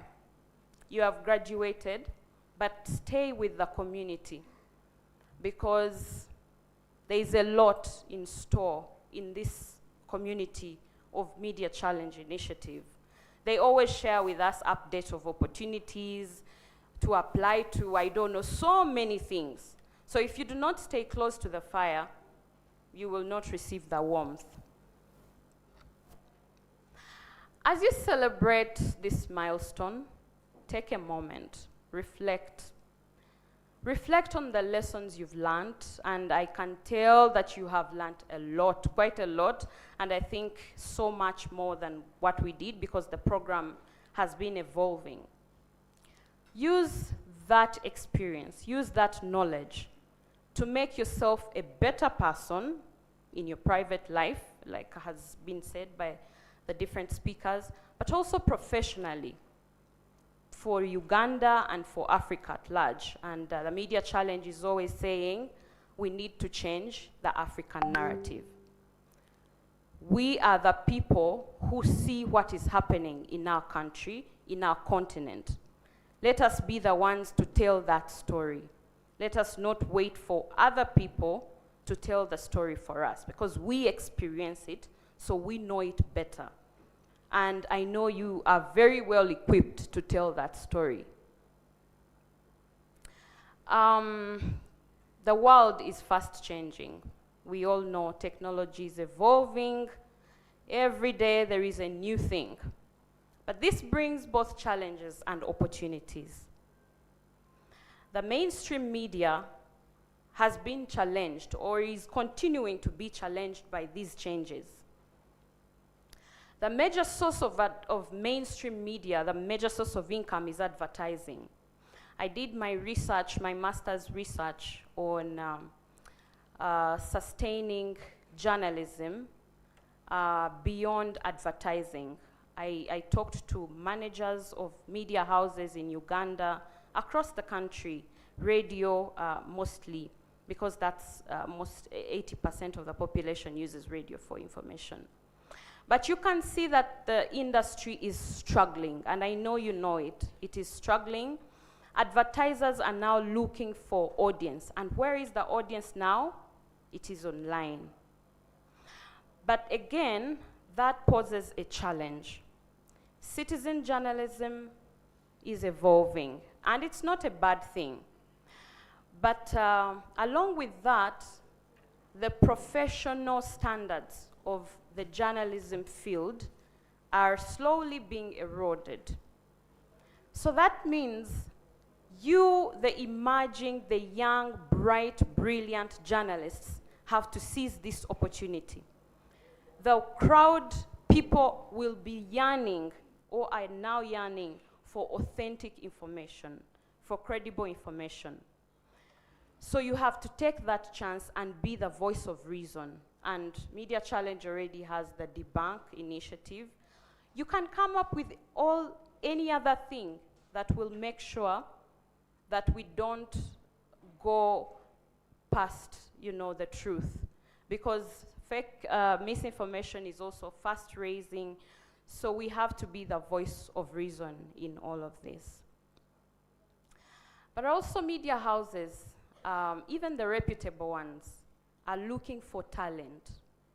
A journalism degree alone, even if you have a first class, may not be enough. You have to know what you're doing. And I know that the Media Challenge has equipped you with enough skills. You have to properly communicate. You have to be creative. But lucky you, once again, you're prepared. I know the MCI curriculum is very updated.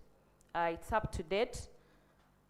You have concepts that maybe other universities may not have integrated into their curriculum.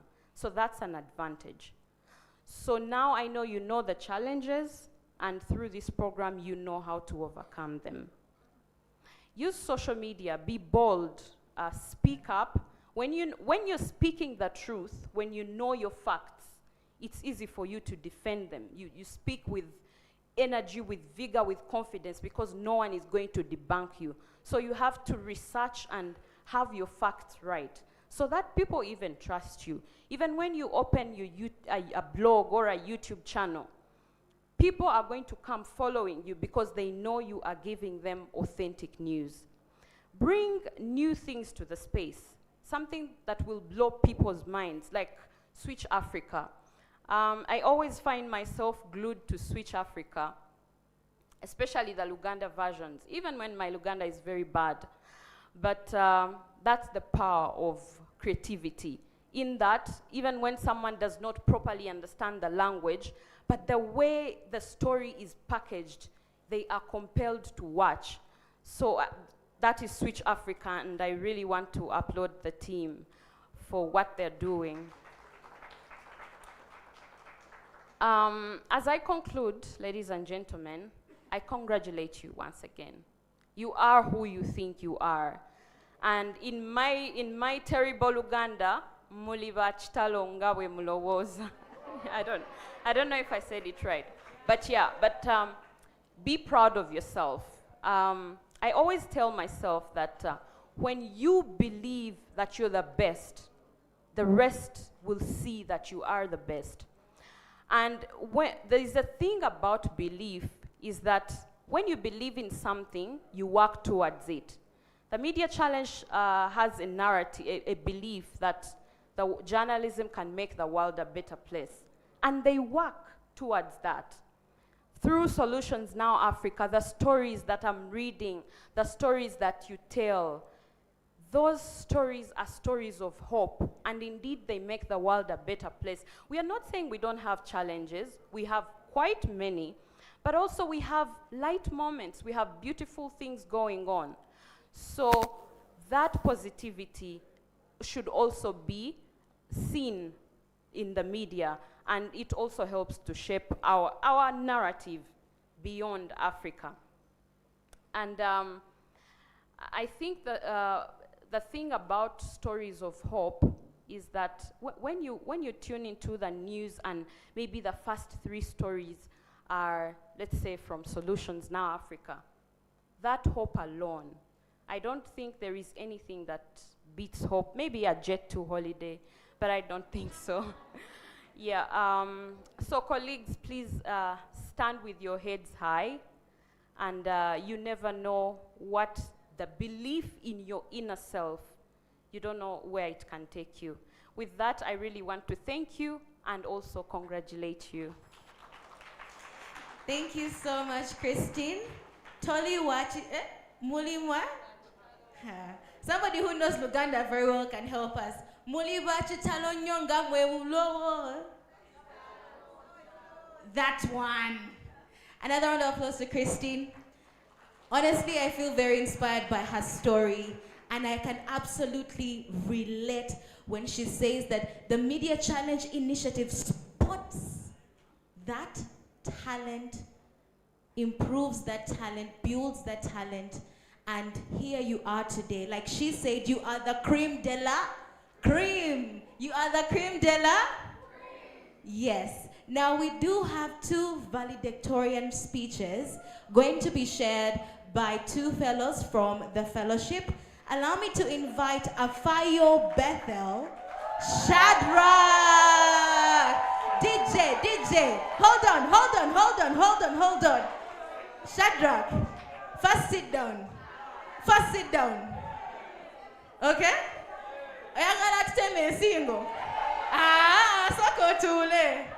All right, DJ, as I introduce our special representatives from this cohort, I request for something that can give us that vibe, right?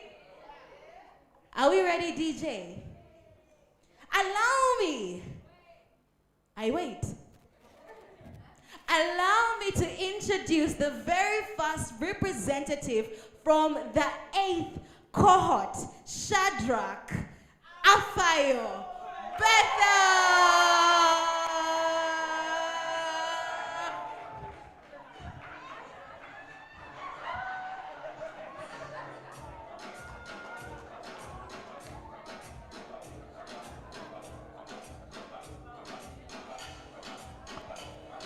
Okay, thank you. We have finished cutting the single.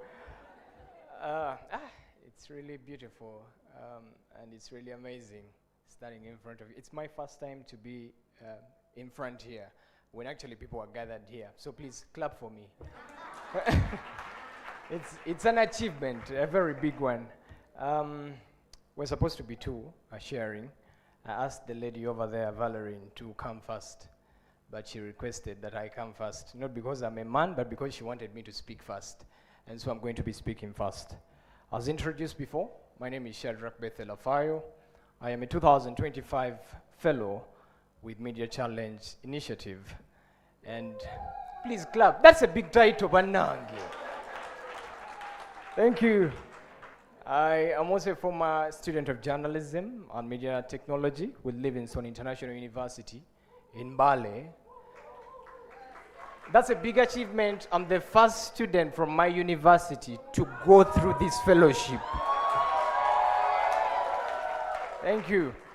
And so I begin my speech. So let's now leave the other side of the introduction. That's all you can know about me. Other details will be known later on, but you can scan over my story. It's there, just to get interested in how I write and what I do, courtesy to this fellowship. All protocol observed. Good afternoon, ladies and gentlemen. Today is a day of joy, gratitude, and it's also a day when we are celebrating. A moment that marks both an ending and a beginning. On behalf of my fellow graduates, I want to start by thanking God for bringing us this far. And the Media Challenge Initiative, MCI, ably led by Mr. Mpindi Abbas, for giving us a platform that has shaped us into better journalists and storytellers. Please clap for Media Challenge Initiative. We are deeply grateful to all the partners and supporters who have walked this journey with MCI, believing in the power of young storytellers to shape Uganda's media landscape. Let's clap for our partners. Please clap for the partners, especially you, the fellows.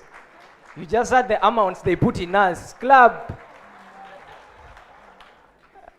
To our mentors who guided us with patience and wisdom, and to our parents and guardians who supported us in more ways than we could ever repay. We say thank you. Clap for our mentors and parents. Thank you so much. Special appreciation goes to the MCI team, the newsroom, especially the editor, Mr. Wambi. Thank you, sir, for your unmatched guidance and patience throughout the story-making process during our apprenticeship program. And you also created a space where we could fail, where we could learn, where we could grow without fear. And we are truly grateful to you. Thank you so much. To the switchers who work within the Switch Africa newsroom, your behind-the-scenes brilliance kept us and our productions alive. To the RLD department, Mr. Chisembo Antonio in his absentia, thank you for facilitating our trainings and ensuring the fellowship ran smoothly. To the programs and communications teams, thank you for keeping us informed, and also thank you for keeping us engaged and challenged. And to the production team, your capacity building sessions helped us turn into the one-man and one-woman army journalists that you see here today. Please, let's clap for the entire team. Production, RLD, just clap for the, today is a day of Thanksgiving. We are clapping, so when I say clap, just clap for everyone. Now to you, my dear, precious graduating fellows. It's clear that as we stand here today, we are leaving this place better individuals than when we arrived. We are stronger voices, we are sharper minds, and braver hearts. We are journalists who understand that our pens, our cameras, and microphones are not just tools for reporting, but for transformation. Allow me to say something about a few of us, and this is coming from my heart. I'm not going to mention all of you. My partner also has to make sure that she covers some. So if you don't hear your name, don't say that guy has a personal vendetta against me. No. Ashraf will be fearless and a bold storyteller whose journalism will hold leaders accountable and fix broken systems. That gentleman over there.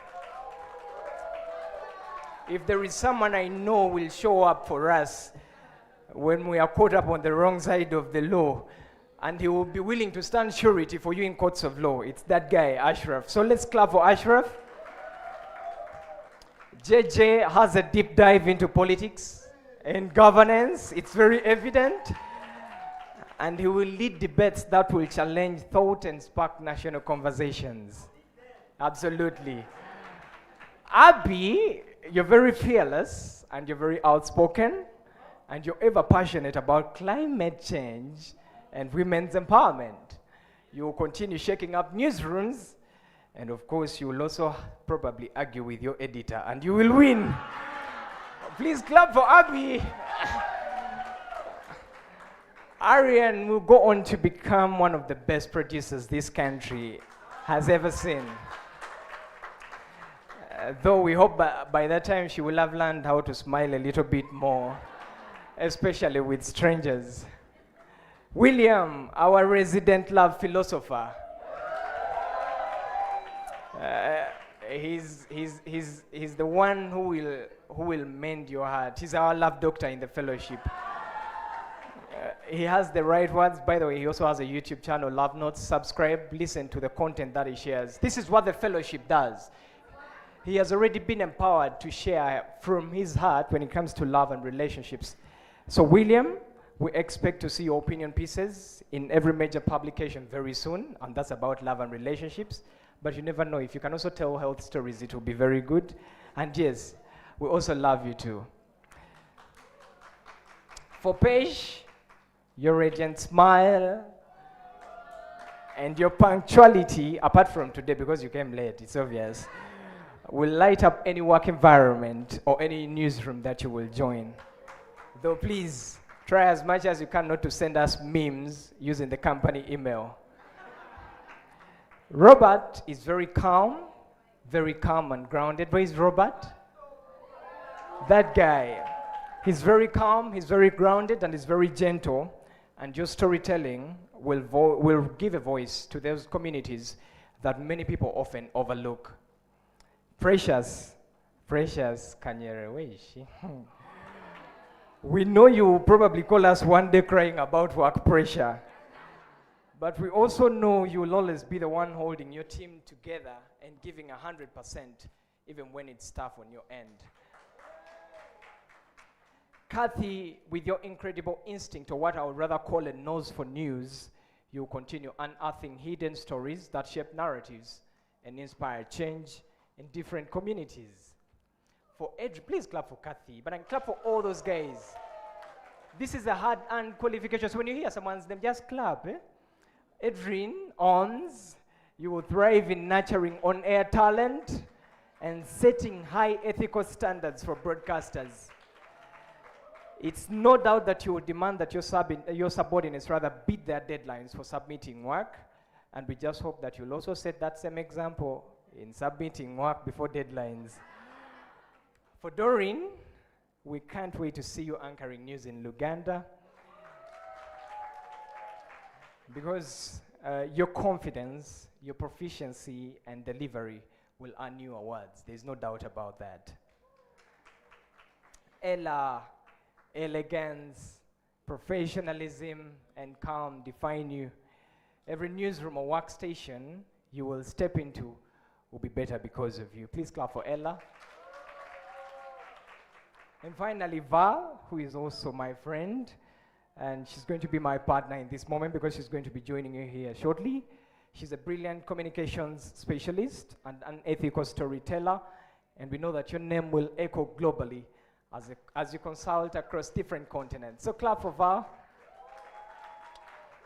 Ladies and gentlemen, I could go on and on, but I had to at least do 13. Val will also come and continue with the rest. This is from my heart. She's also going to speak from her heart on her behalf. I don't want to speak on her behalf.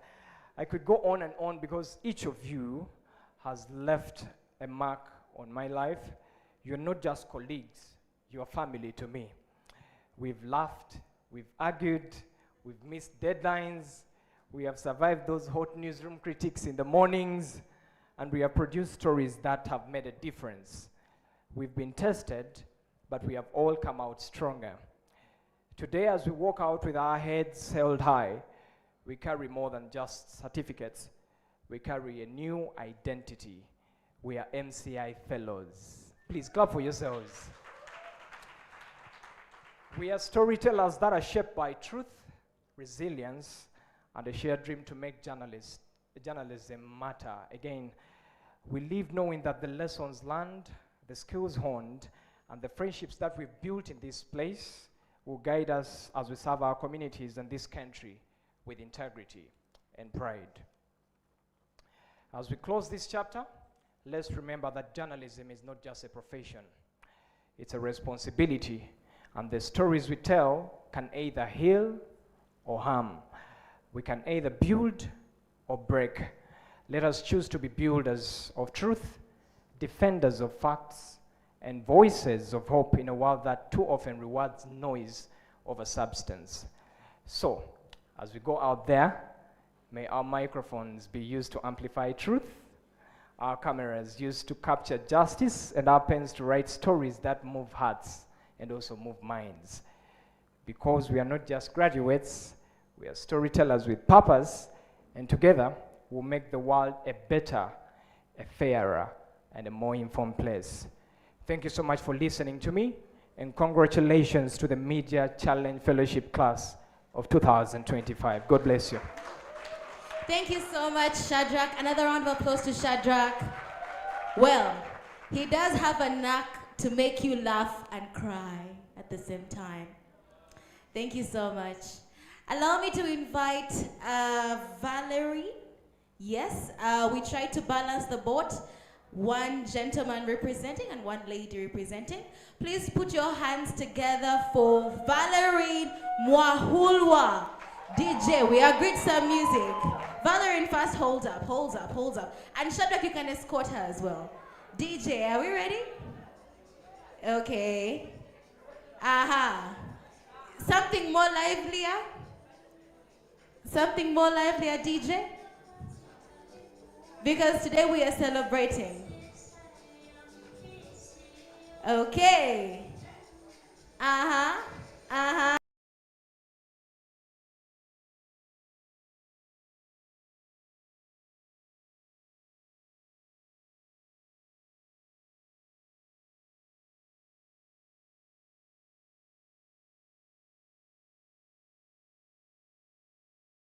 Good afternoon. My name is Valerine Mwahulwa, one of the people graduating today. So because Shadrach, my colleague, my partner in this moment, shared quite a lot, my speech will be very brief. All protocol observed, good afternoon again.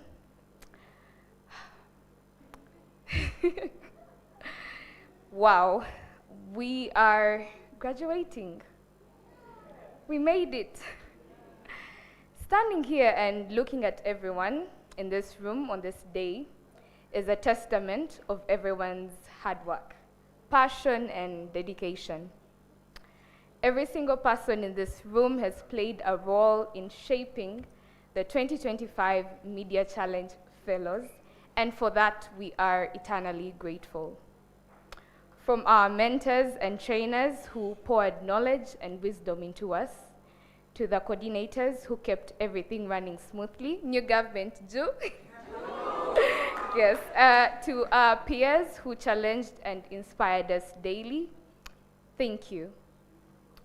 But before we close this incredible chapter, I would like to take a moment to celebrate some of you, the people who made this journey so unforgettable.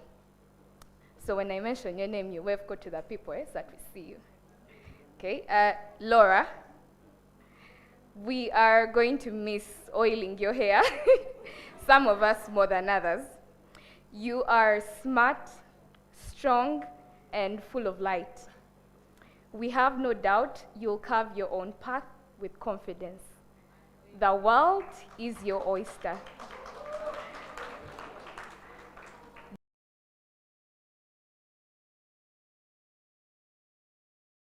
Should stand and wave to the people. George, there's no limit. There is no limit to the opportunities that will keep finding you. Your drive and passion are magnetic. Just don't forget us when the world starts calling your name. Vanessa, V. Our documenter, juggler of all things, and master of looking good while doing it all. You are about to take the world by storm. They won't know what hit them. Barbie.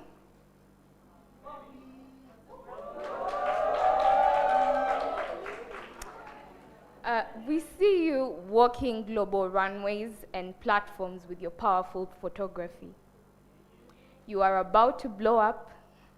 Just remember to send us postcards from all the places your art takes you. And Emily, you are a powerhouse of ideas and creativity. We have no doubt that you will thrive anywhere and everywhere you go. You are inspiring. Okidi, your gift will make room for you in the presence of great people. Keep shining. We love and believe in you. Pamela,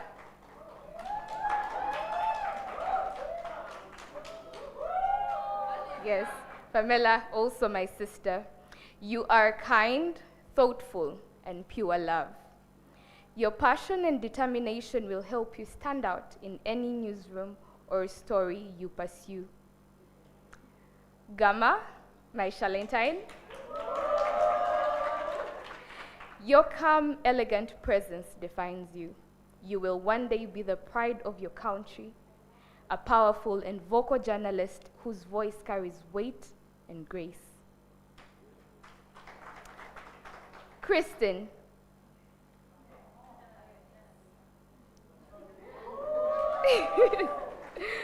We like to believe no one bolder has walked these halls. Wherever you go, they will love you for your charm, courage, and authenticity. Like I said, guys, mine is very short. Jacinta. Even Even greater opportunities are aligning for you. With you, the sky isn't even the limit. It's just the beginning. Coffee! Where is coffee, guys? Yeah. A man of many talents, your creativity and charisma will take you far. There is truly nothing you can't do once you set your mind to it. Jera, you are a walking surprise. Whoever doesn't know you at first will be in awe the moment you speak. You will command every room you enter and leave audiences inspired. And finally, Shadrach, my friend and my partner in this moment, you are the gift. Wherever you go, things grow. Guys, it's not that deep. It's not that deep. Whatever space you enter will be blessed to have you. You truly are the gift. This journey has been more than just learning media skills. It's been about finding voices, telling stories that matter, and building a community grounded in truth, creativity, and purpose. We've grown not just as journalists, creators, or storytellers, but as change makers ready to use the power of media to inform, inspire, and impact our world. As we step into the next chapter, may we carry forward the lessons, the laughter, and the love we found here. Let's continue to amplify unheard voices and tell stories that move hearts and shape a better future. Here's to new beginnings, bold storytelling, and to every 2025 Media Challenge Fellow. We did it. Thank you. Another round of applause to our valedictorians of the day. Woohoo! Don't cry. It's not that deep. Okay. I'm seeing a lot of love on our YouTube page. If you didn't know, we are streaming live from YouTube. I see some of our alumni fellows here. Chiviri says congratulations to the fellows. We have Timothy, another alumni, live saying congratulations to the fellows. We have Nyakato Faith, congratulations. There is so much love on our YouTube comment section, and we appreciate you so much for tuning in and being part of this celebration. Now, behind every great story, there is a mentor. A mentor that has held each and every fellow's hand to bring them till today. And I remember when I was a fellow, I had a fantastic mentor who is actually here. A big shout out to Patricia Osman right there. She was my mentor when I was a fellow, and she's been able to guide me through my journey and support me on the way. Allow me to direct you guys to the screen. We're going to watch our mentors orientation video so that you can get a glimpse into what happens in the mentorship program. Ladies and gentlemen, welcome you to today's orientation mentorship meeting. We say it's a year-long mentorship program pairing journalism students with media professionals based on the areas of interest to offer these fellows breakthrough into the industry as they develop their career.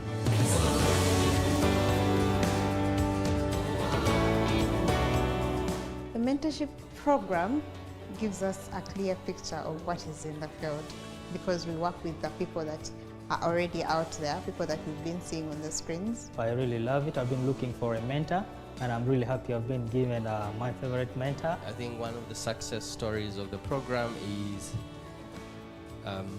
fellows or current alums being able to commit their time and serve as mentors now. I think the mentorship program really comes in handy for the mentees and us to pass on the knowledge, the skills that we've been able to acquire over time. What I envision, particularly for my mentees, is the fact that I am able to share the skills or the knowledge that I currently have. Well, having mentees myself is such a big deal because it's one way for me to give back to the community that has also done so much for my career, but also at the same time, it is an opportunity to share knowledge and the skill set that I have grown over the years, okay?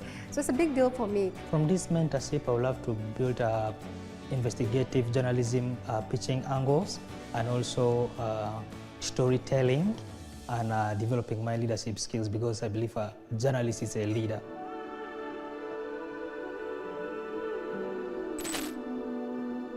A big round of applause to our mentors. Thank you so much for being part of these fellows' journey.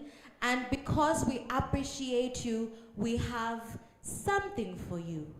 Allow me to invite the CEO of the Media Challenge Initiative to give out some certificates of appreciation to all our mentors that have been part of this journey. A big round of applause for our mentors. Woo! I see a couple of them already in the audience shying away. Yes, we do appreciate you. I'm also going to kindly request that our DJ is on point as we get into this session. And then right after that, we'll get into the most anticipated time where we shall recognize each and every fellow from the 2025 cohort. Woo! Yes. Please do take over, Bas. Thank you. Clap for Hannah, everyone. Hannah, are you nominated for something? Which one? Say it. Speak, we vote for you now. Actually, you already voted for me. Oh, me? Yeah, okay. Yeah, but we wait for the award ceremony Hey, okay. next week. What's the award again? I've been nominated as Social Entrepreneur of the Year 2025. So besides journalism, she runs Art for Change, which builds the capacity of young people in schools to take care of the environment, to fight climate change by taking care of plastic and turning it into art. So clap for Hannah. I want to recognize three gentlemen and one young lady. They are our interns over there. Please stand up. Amjad, Xavier, or team. So those four guys, whatever you see here in terms of the graphics and artworks and the books that you see, they were designed by those amazing interns. They are from an organization called Era 92. That builds the capacity of young people through graphics and video storytelling. So, thank you. But they were guided by our brand guru, that gentleman over there. Please wave. Mr. Jonah is a gift to us. So yeah, that's a small token of appreciation. Thank you so much. Let's move to the mentors. Like I said in that video, one of our biggest achievement is having fellows who have gone through the program become mentors and showing up every day to support. So there are 4 mentors who are here, but we also will be able to shout out and appreciate those who are not here. So please, I'm going to invite you, Sylvia, please to come here. Yes. Sylvia is not one of the mentors, but one of our partners to be able to give out the certificate. Please stand there. Put there, yeah. Okay, so You all know a guy called Dan Ayebade? Yes! Ladies and gentlemen, please clap for Dan Ayebade. Dan is many things here at MCI. He's a fellow. He was a fellow. He became one of the pioneer solutions journalist reporters, and he now works at the Next Media. As you can tell, his suits are different these days because he's always reporting live. Dan, thank you for spending time with us today, but also mentoring. Next, you all know Paul Kayonga. Mr. Paul Kayonga, recently you're a dad now? Yes?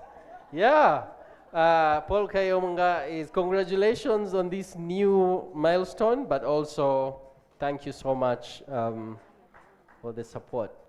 Paul works at Next Media, but Paul is one of the fellows in our first class. And if you watch things like Barometer, Kasa Meme, and Frontline, and the news on NBS, the brain behind that is this man here. Good. I would like to invite Angela Nampeo. Yes. Angela, you're a hit.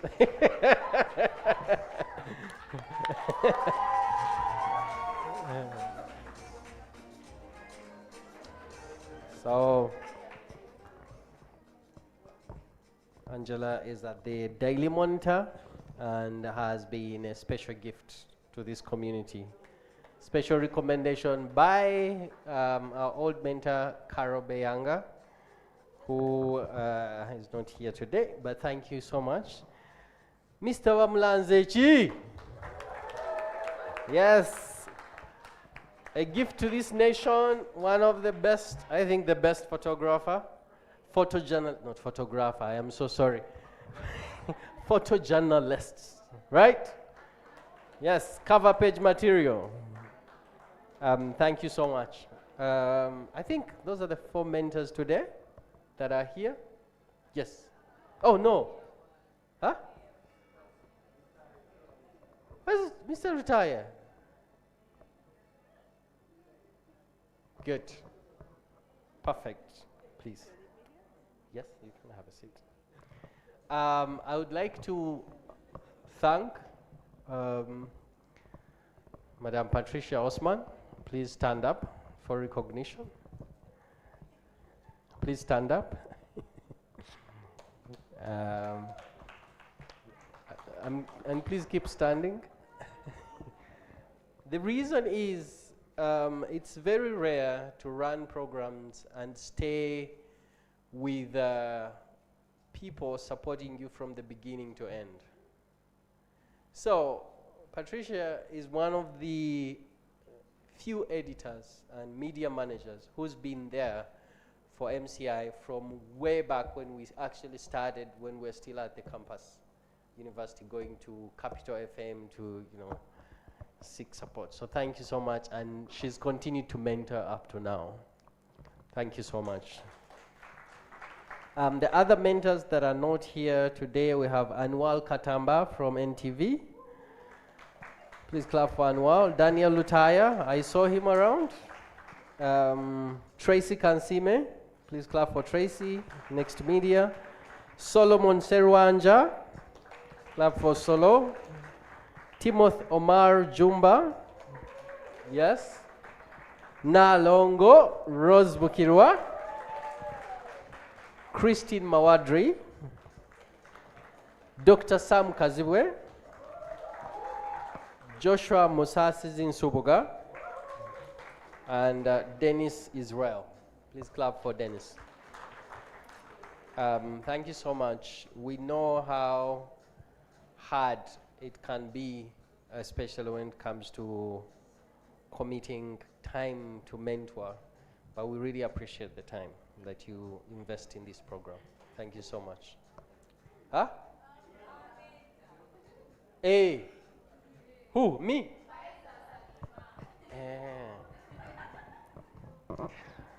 Well, you think you'll get me off guard? Save the best for last. The one and only Pfizer. Yes. You don't want to. Some people should. There's an award maybe for the person. But thank you for the reminder. She's on my list, but I was so excited to mention all the names. Thank you so much. All right, I'm going to request that you remain and also prepare for our fellows certificates and awards. Big round of applause to our fellows. Yes, this is the time where you are going to be personally recognized for all your hard work and dedication. So please do take it away, Abbas. So, this usually takes time, but this is the most exciting camera person. Sir, I'm going to ask you kindly maybe to move here or somewhere else. Oh. Just hold it. Come this side. So we put that red carpet for a good reason. Yeah?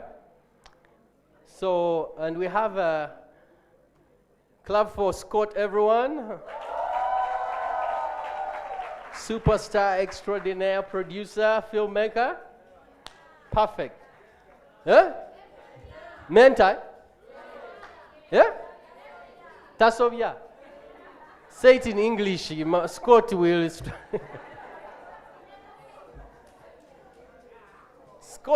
Scott is going to follow you on the red carpet. So this is the time for you to enjoy the moment. Are we together? So, Kalala, where are you? Go over there.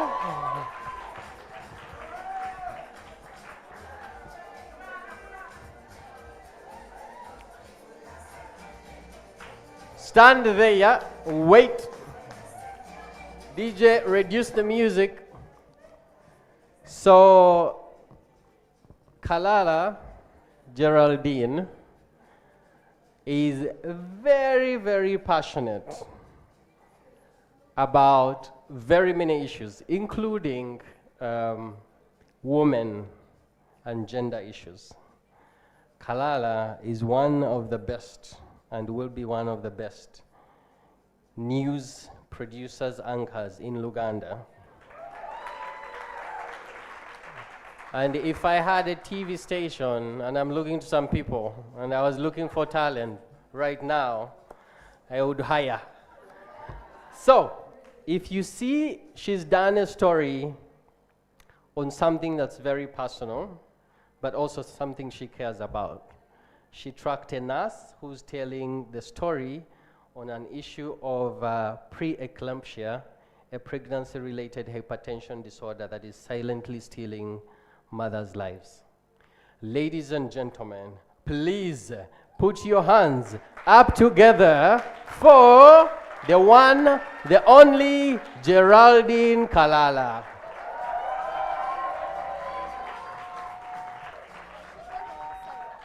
And now I would like, as you walk, I would like to invite Anna, please. I should have done that first. Thank you so much. And I will give out the certificates to the fellows. Mr. Editor, where are you? Mr. Editor, where are you? Mr. Editor, are you here? Mr. Editor, where? Mr. Editor, run! Run! So, Geraldine, you receive a certificate and a book. And you also have a subscription to the Daily Monitor for 1 year. Whoa! Courtesy of the Conrad Adenauer Stiftung. We will be asking you to give us a summary of this book, even after the fellowship. So, just so you know, this is a community and we still got you. So, you will please take a picture. You will shake hands. You have to shake hands. Okay. Kalala, not for so long, eh? Please go.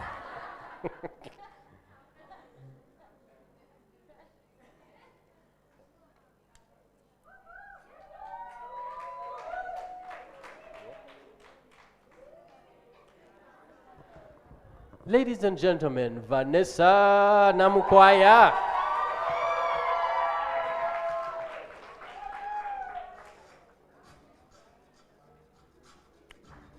Very talented, very passionate about social justice issues. She's a peer facilitator, she's a peer mentor. She goes to communities, teach people about sexual reproductive health and rights, and then she's a journalist. If you see her story, it's about the same. So she documents basically how community dialogues are helping villagers to learn their rights and hold leaders accountable in a system where oversight often breaks down. Ladies and gentlemen, Vanessa! Walk it! DJ, where are you? Keep clapping, you guys. What are you?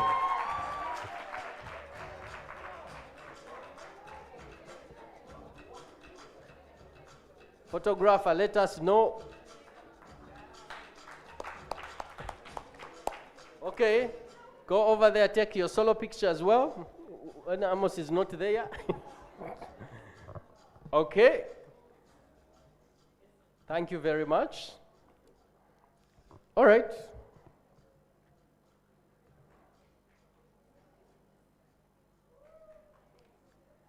Good people, Kanyange Jacinta.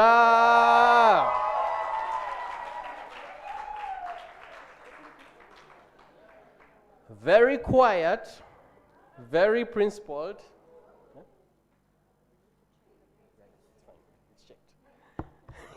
Fact check. Very quiet, very principled, but highly, highly talented and passionate. Jacinta now just started working with the Daily Monitor. Very good writer. And for those at the Daily Monitor and NMG, she's more than a writer. So tap into that. She has done a story on revealing public health risks created in Kampala's broken sewage system. So please find it on our Solutions Now Africa page and read it, walk it. DJ, you will be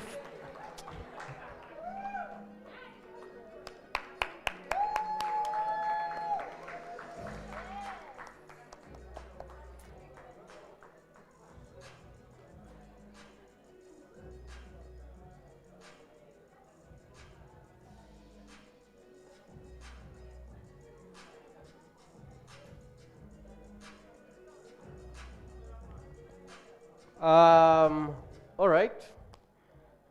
I mean, usually I never say one of my favorites, because everyone is. You all know that, right? No, eh? Okay, since you're saying that, let me say it now. Abisagi! Nalwada. I say this, one of my favorites, because this girl can argue. And you will get tired and you'll be like, oh God, like really? But inside of that woman, there is an investigative journalist, there is a climate change activist, there is a mental health activist, everything. And besides that, she's super talented and skilled across. If you want her to write, she will write. If you tell her to do a video, she will do it. So, and that's why if you see her story, she's done a deep dive into how the donor funding is destabilizing Uganda's community HIV care system. Very deep, right? All right, walk it. Clap for the, hey. our investigative journalist. She's also in many, many fellowships.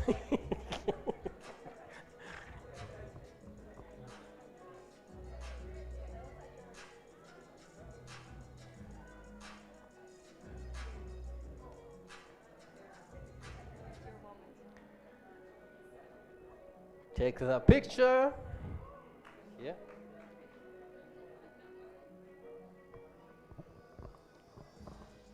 Ella, everybody!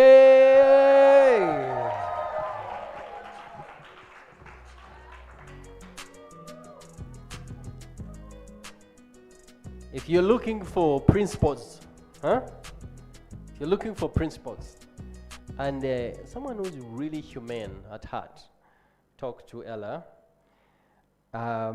She's gone deep here to talk about Uganda's largest employer, agriculture, and how it still fails to provide decent work for young people. So, in that story, I think there is more that you can investigate further. But ladies and gentlemen, clap for Ella, everyone.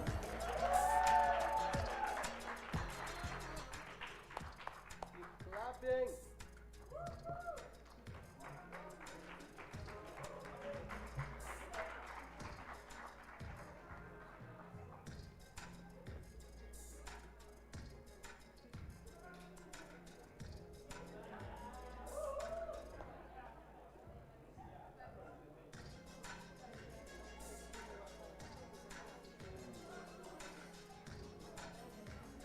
I must also announce that Dr. Jimmy Spire took time to sign the book. You people, I don't know what you want. Patience, everyone. Patience, everyone. Our first time when we say, what's your vision? The girl went, disability rights and disability issues. I was like, yes. And they said, why? Like, why does this matter to you? And she didn't tell me, but afterwards, she went deep to explain why, which is, I won't go into it, but she knows. And that's why her story again is on showing disability sports can turn isolation in strength and recovery. Yeah? Clap for Patience. Walk it. You can't walk well crying the red carpet. But Patience, you're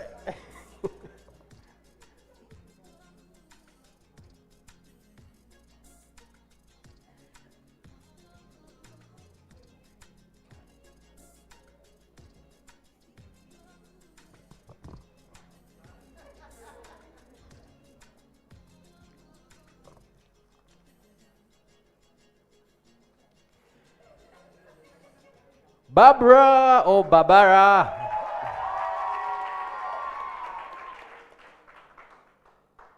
So again, media managers, you have to warn you that if you're looking for talent, that young woman there loves the camera, very good photojournalist, and has tapped into the best of some of the best photojournalists in the country.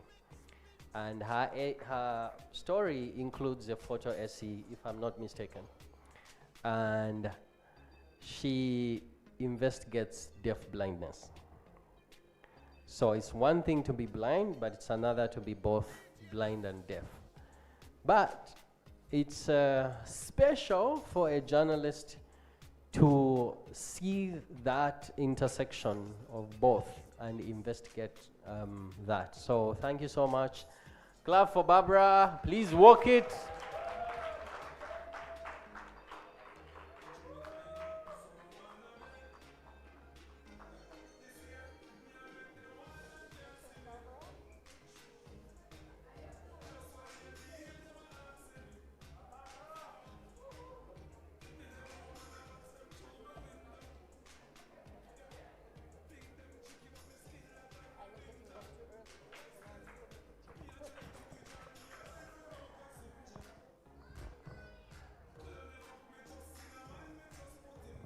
Ariane, everyone. Ariane, I heard Afayo saying smile. Eh? Maybe this time, only maybe this time we might see it. Guys, maybe we might see it. Maybe we might see it. Okay. All right. Okay. It's coming. Okay. Okay.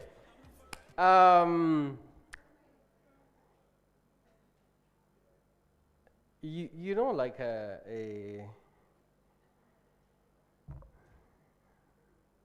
talent that is so much inside one person that even them, sometimes they just don't know what to do with it. And they can get shy about it, right? So put her on the microphone and let her just give you one of the best voices on radio. And she will go for the most unique stories. So while everyone will be out there looking for what, she will say, I'll do a story about Kampala potholes. And she will move further to say, I will not do Kampala potholes, but I'll focus on the Kampala pothole exhibitions. And she will give you a very good story about that. So please clap for Ariane. And again, maybe she will smile. Okay, Ariane, walk it. She's also one of the best dancers in the fellowship.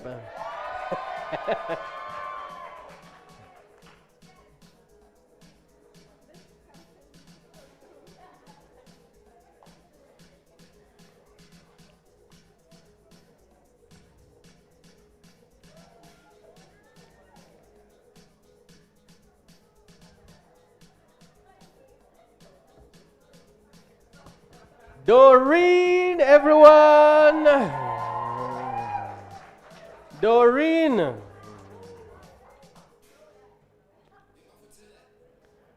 Doreen, again, media houses. I must warn you, if you're looking for somebody who will be centered as a community-driven journalist, that young woman is that talent you need. And as you will tell, her story is focusing on the challenges facing maize farmers. Not coffee farmers, not tobacco farmers, but maize farmers, which is like very close to her as an individual. So, keep it up. Doreen, walk it. Clap for Doreen.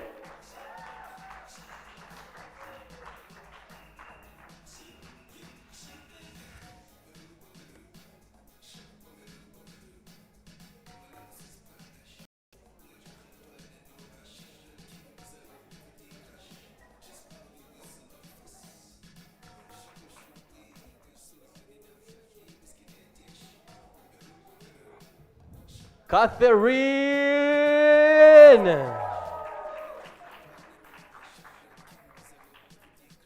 Okay, you guys know Slow But Sure? Yes? Yeah? That young woman, slow but sure. You can do anything, it's not going to rush. But behind that, there's a lot of talent and uniqueness. That's why her story is about a suggestion box. Suggestion box. And how, you know, it needs to be improved. Basically, she's talking about feedback system within the public sector. So it's public service delivery sector. So clap for Catherine, everyone. And again, media managers, please walk it. As you walk it, I must say that she's bilingual. Yeah, you know what I mean, eh? If you can only do one language, yeah, like Ayabare.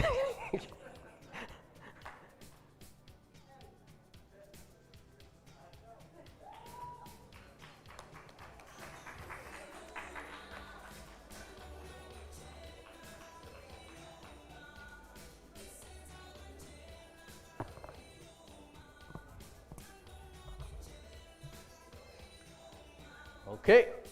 Pamela Asio.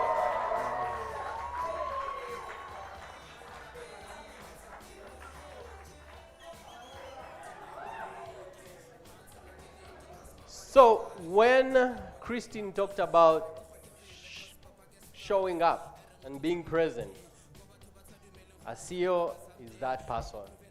She will show up, hardworking, relentless.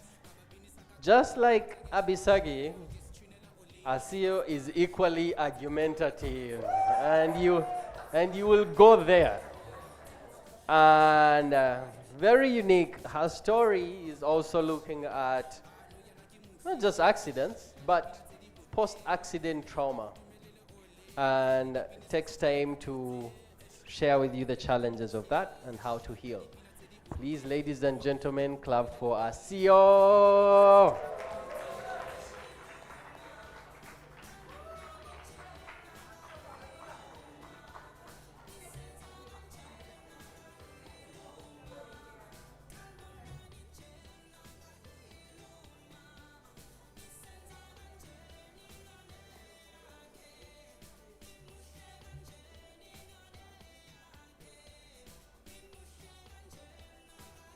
Is Emily in the house?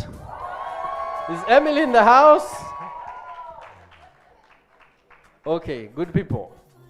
Let me tell you.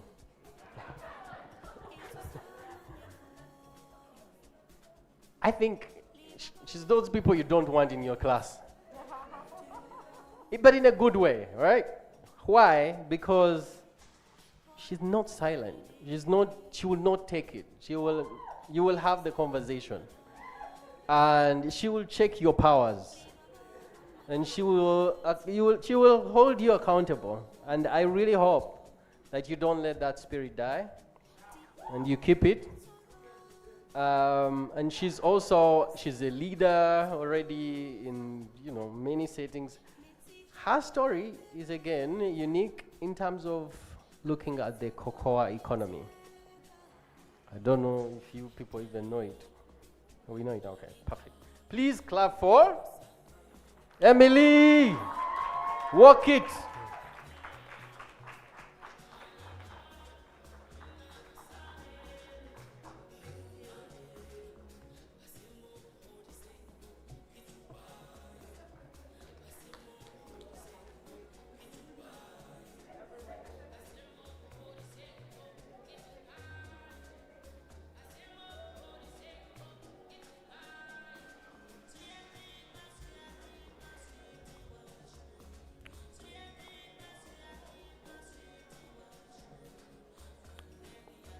Is Laura here? Is Laura here? So this year we had 3 friends to join the fellowship. Emily, Laura, and Ariane from Uganda Christian University, Mukono. Laura is the connector of people, not just the 3 of them. Okay, the 3 of them, but really the connector of people.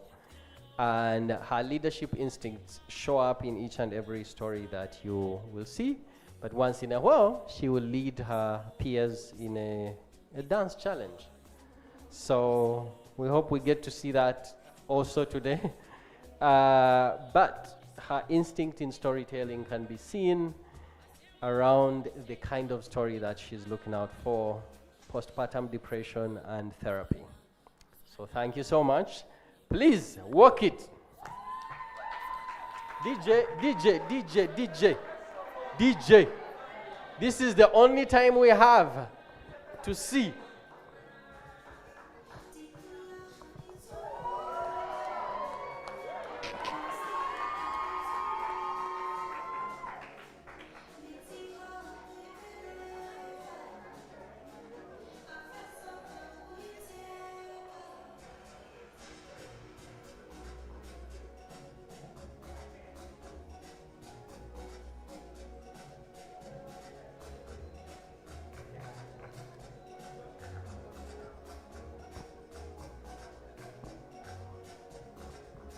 Valedictorian Valerine.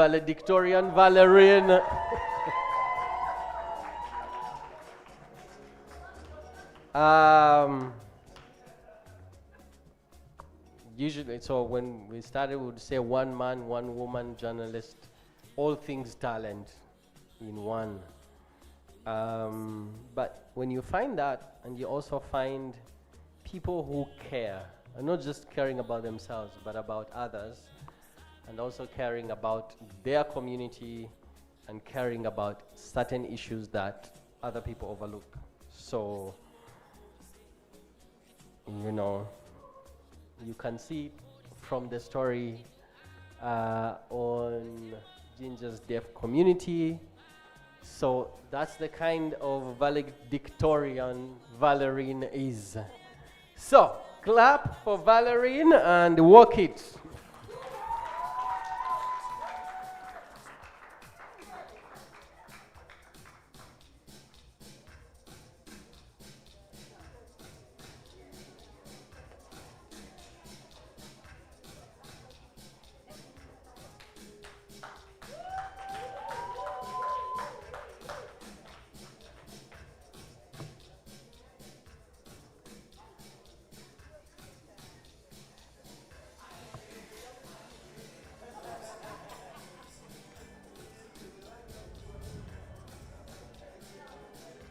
Is Angeline in the house?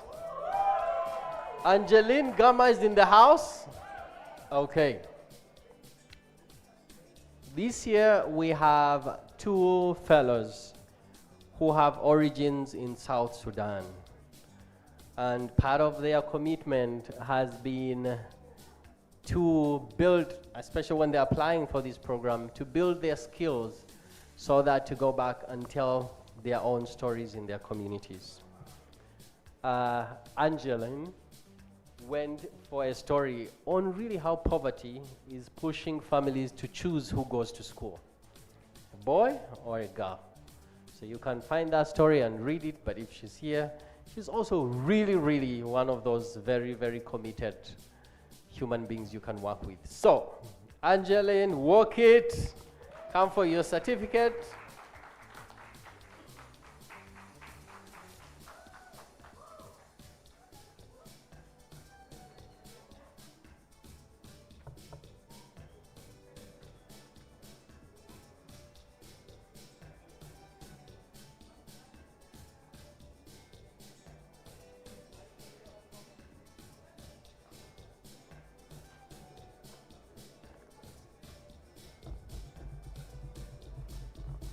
Joshua, I see you. Clap for Joshua, everyone is doing all the moves. Switcher in chief. Is Precious in the house, people? Is Precious in the house?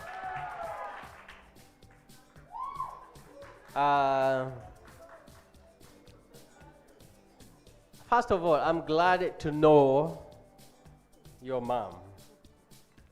And so, I will speak to her. I will not speak to you. So, there's the Luganda where they said, where's Zara? Yeah? So, you really gave this world a copy of yourself in that young woman. Everything that you care about, everything that you represent, she's growing into. And her commitment, her skill, her talent, but also, you know, I was hoping that, you know, she wouldn't care about social justice issues like you do, but then we realized that even there, she just doesn't stop. And while she's pitching stories, you will always see it. And again, you can see in the story on mental health, which is one of the things that she really cares about, and I didn't expect any less. So, Precious, walk it! But I need to step in as she is working up to the front. She is working hard and doing it the tough way on her own. So congrats. Oh yeah, well, okay.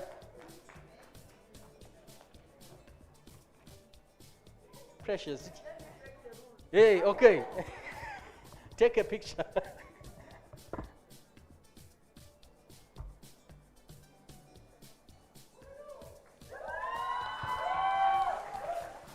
Thank you so much for gracing us with that moment. Is Christine here? Is Christine here?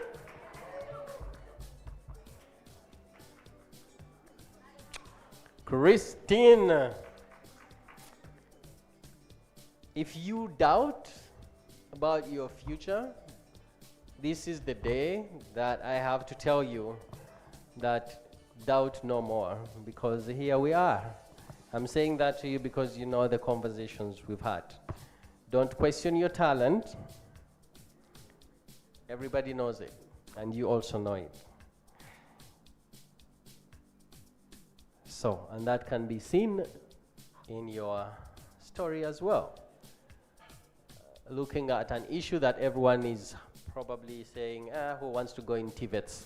And you're saying, people should know how important that is for this economy and for this country, because that's where we are getting the talent. So please, walk it. Clap for Christine.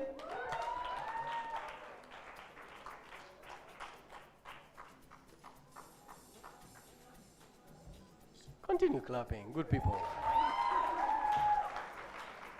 We're going to have drinks after, don't worry. You needed them before. It had to be patience.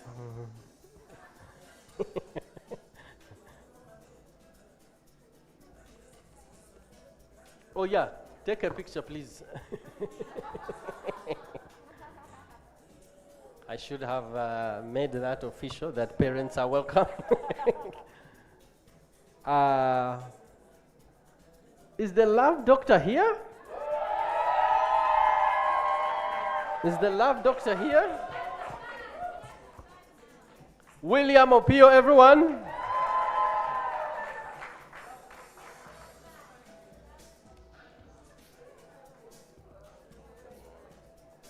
Where's my notes about William? William, the love doctor, my friend. Okay. You find people and young people who show up,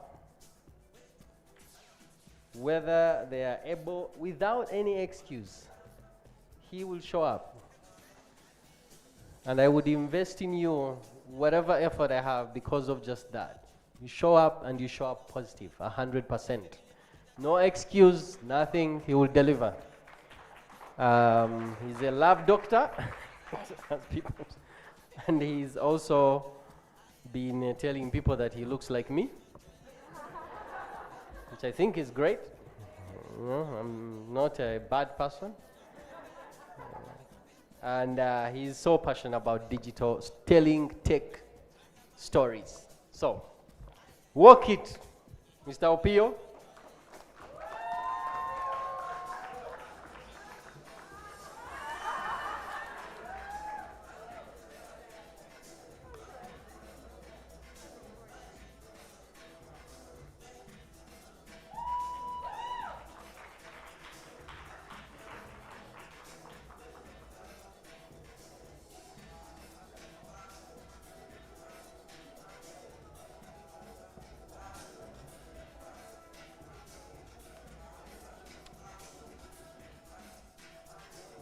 Mukisa, Georgia William.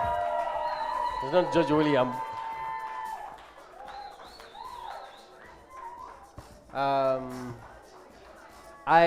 Yes.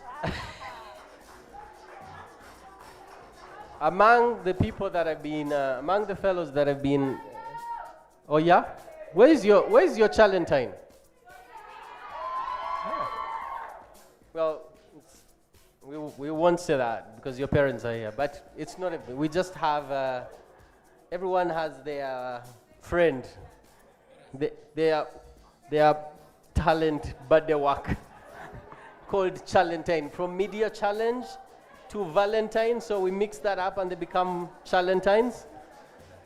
So, but George, I've been lucky to work with George on, it's not that deep. Yeah. Thank you. It's not that deep. I've been lucky to work with George on very many things here. Again, I'm really happy to find when you run these programs, there are people you meet and they leave you feeling blessed. Yeah? From the moment he came in, his growth, he's one of those people where you see his growth doing a sweep over there. So, George, I call you the production superstar. Yeah. He came in, started doing work with Switch, and he was handling each and everyone's story. And you would look at the platform for Switch Africa and you will find his hand in some of those videos during that time. Whether it was editing, shooting, going to the field, he was the go-to guy. So, my friend walk it and I'm impressed. I am impressed.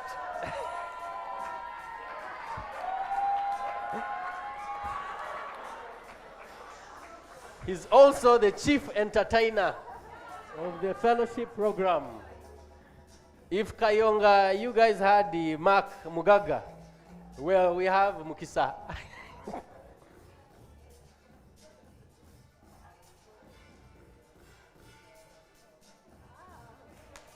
Yes.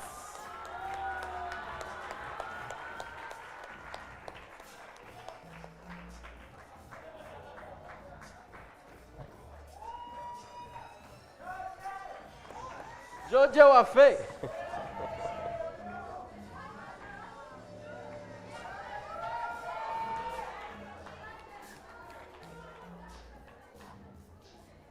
Okay. Oms, are you here? Oms. Oms.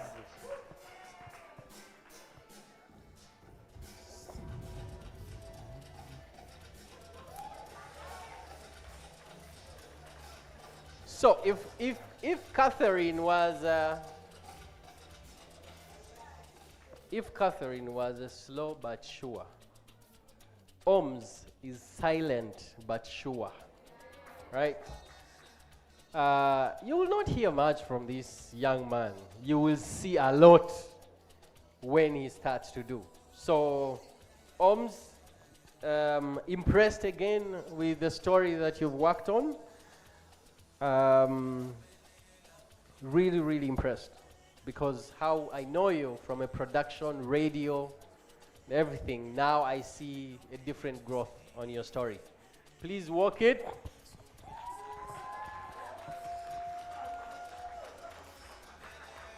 Walk it, clap for Oms, everyone.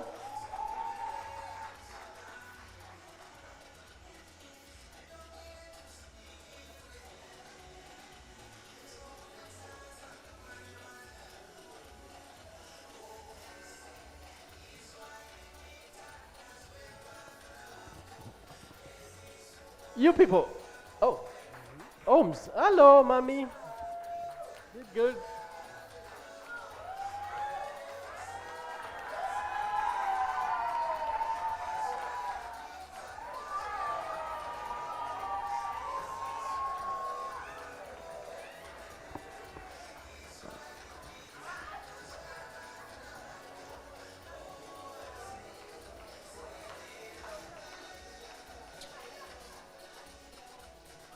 Samuel, are you here? Is Samuel here? Is Samuel here? Huh? Yay. Yeah, you've been silent. Are you content creating? Yes. That's where we're going to start now. Well, we like fellows who look good. And we like fellows who dress fine. Because when you go out there, well put and presenting, that's the respect you get. Are we together? Samuel is one of those. Yes. However, it's not just the looks. He's hugely talented everywhere. Now, again, media houses, Madame Patricia, watch out. If you're looking to hire the next best news anchor for Uganda in this country, please, that young man there is highly groomable, but he's also literally one of the best content creators right now. So, on the content creation, I will add that we want more social issues. Please walk it.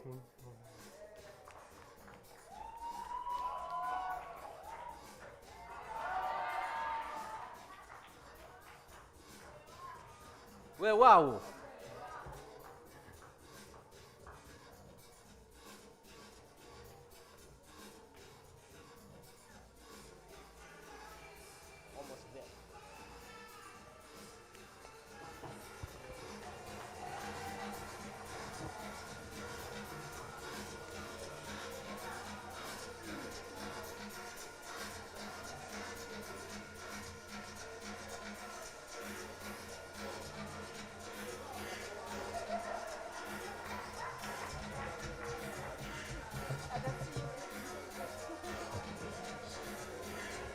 Robert.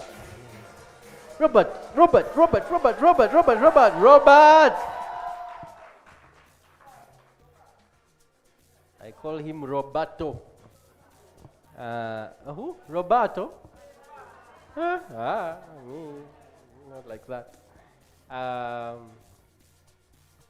Roberto, you love your community so much, and it shows in every pitch that you make. And while everyone will be going for their fancy story, you look for the issues that are not covered to amplify them. And I would say that your community is proud and should wait for what you'll do to change them.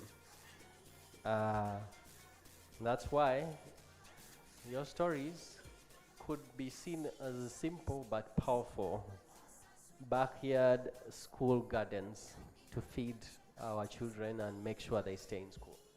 Please clap for Robert. Walk it.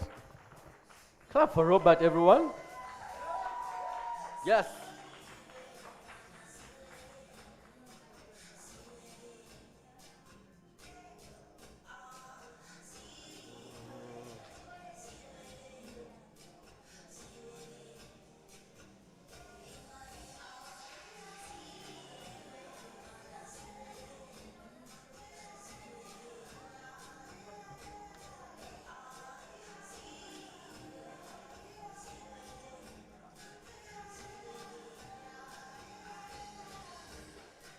Ashraf, are you here?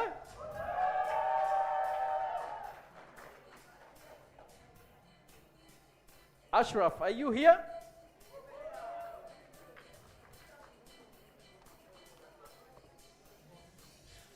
That's a nice suit. Ashraf!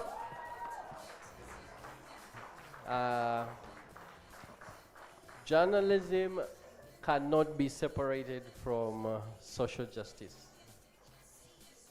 Ashraf represents that to the core. From the beginning when he applied for the fellowship, he was very clear that anything to do with justice, with legal issues in this country, he will cover. And that can be seen in this story where he poses a world question: how does a prison designed for 21,000 people end up hosting over 80,000? So, my friend, walk it, stay humble, stay committed. Ashraf, everyone.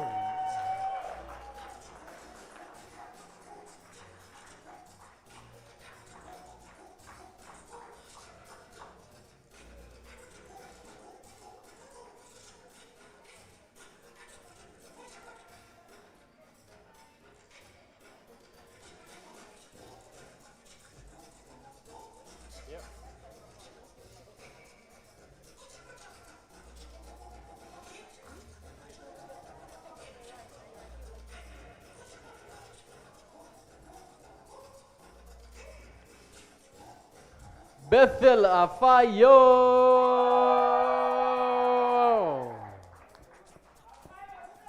Yeah?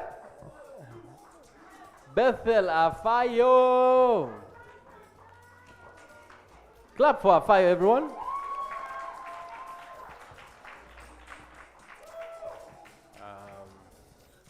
What can I say? I think you've gone above and beyond in this program to prove to everyone here that you are super, super talented, but also that your name in some of the languages, God bless whoever is sneezing, God bless you. Your name in some of the languages where I come from, Afayo, it means somebody who cares. And I think you also represent that fully. I don't think there's anything that's going to stop you. Well, other people might question their talent. You don't. And which is, I think, one of the things that I love really most about you. So please clap for Afayo, everyone. And Mbale has a gem now.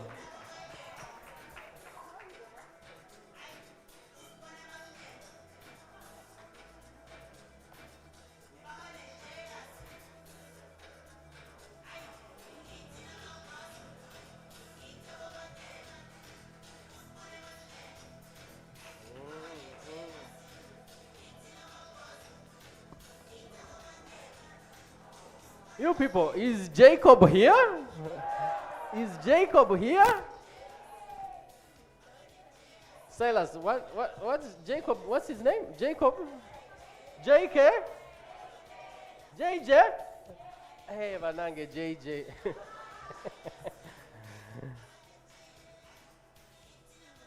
JJ. JJ?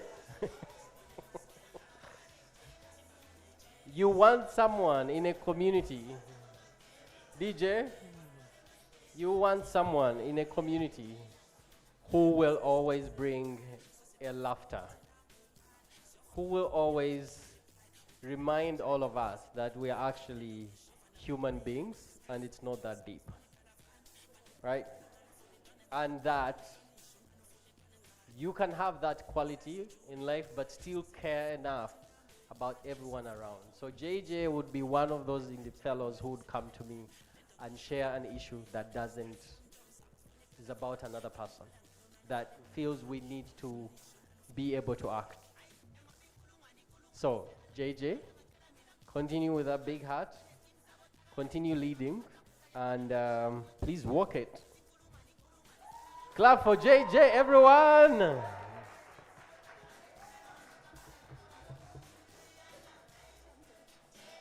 Are they done? They're over. Over. Everybody has? Wait. You all have your certificates? Please clap for Anna and Mr. Editor.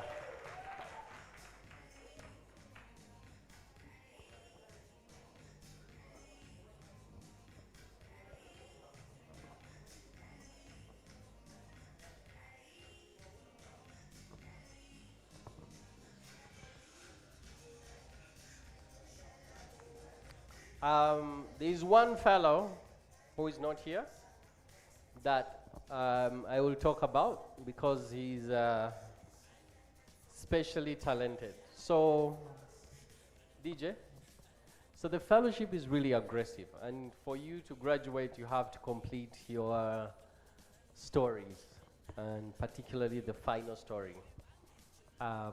Short of that, you don't graduate. But this community is not really about who graduates and who doesn't at the end of the day. It's really about everyone who has gone through the experience still belongs to the MCI community. So one of those fellows, super talented, Okidi. Okidi is not here, but I wanted to, in a special way, recognize him and make sure that you know that we see him and we miss him as well. But because of this, he couldn't graduate today. He still has a chance to deliver his story to the editor and still work towards that because he's still our community member. With that, please walk and come here for a group photo. Please, our dear parents and guests, please clap for our fellows. Please, please, please, hurry, hurry. You can come with the certificate only. Come with the certificate.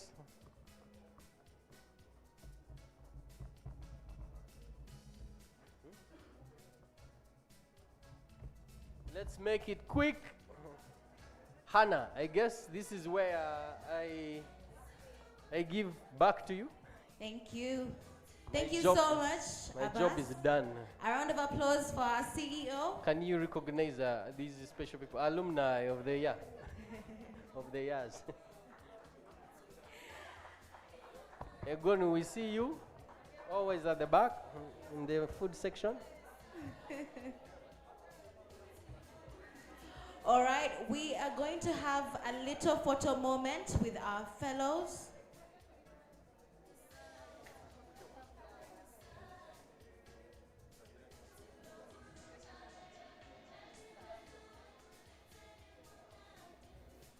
A little photo moment with our fellows. Congratulations once again on graduating. I hope everybody's being seen, our photographer. Ensure that you have that 360 kind of smile.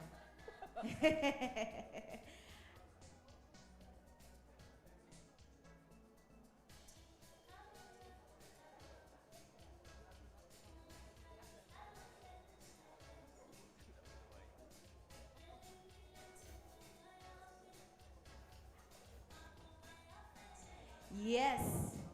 Are we done? One more? Okay. All right.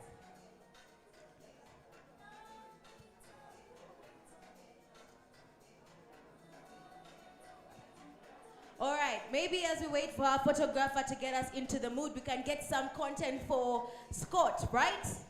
Yeah? All right. We're going to just move a little bit for Scott. Yeah. Uh-huh. Thank you. Okay, okay, okay, okay, okay. Uh-huh. Uh-huh. Follow the leader, follow the leader, follow the leader, follow the leader, follow the leader, follow the leader, follow the leader. All right, our photographer is back, guys. All right, are we ready, Moses? Perfect. Back to those 360 kind of smiles. And cheese. Say matoke, matoke. Okay. Stay there. Stay put. Okay. All right. Now, before we can allow you to go back to your seats, we do have one special award that the CEO is going to announce. Where is the award? You people. Where is our Oh, award? Ooh, what could this award be? Okay. So, every year, a fellow out of all of you is recognized. This year, the team thought it prudent to really recognize one of you with a special accolade of outstanding fellow. No, really, because the others are not outstanding, but because that person put in an extra effort, especially working with all of you, but also working with the team here. You, I will say and then I'll go there. Please, Afayo Bethel, please walk in front. Clap for Afayo, everyone. Round of applause for Shadrach.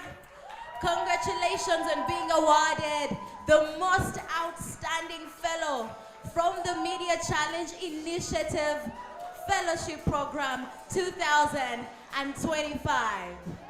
Yes. Clap for Kafayo. All right, our photographer has requested that we do one more picture.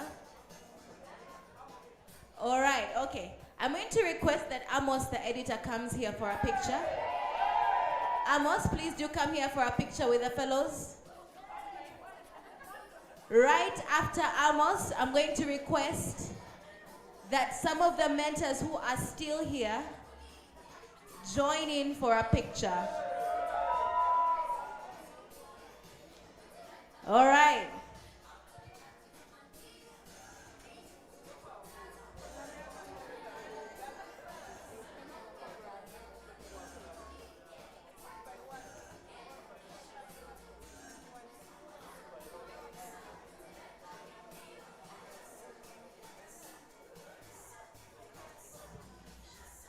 Can we please have the mentors who are available for a picture moment? Mentors and alumni, please join in for a photo moment with our fellows.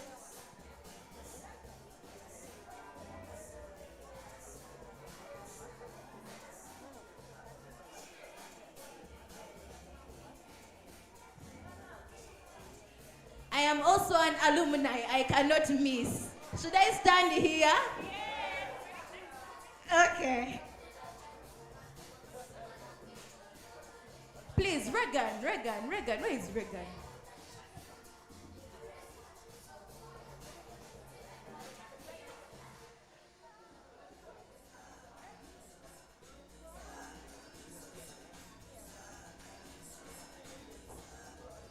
All right.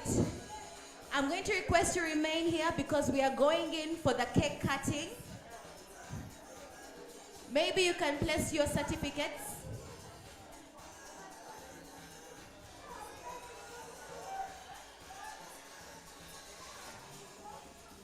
I'm going to request that our fellows take back their certificates and come back for the cake cutting.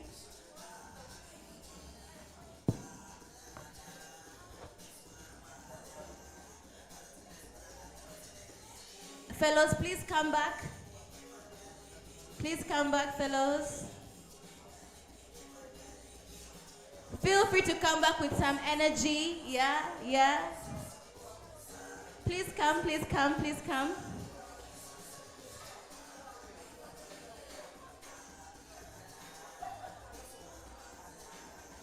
Fellows, please come back. We don't have time. We're trying to beat against time. All right, fellows, please come back here.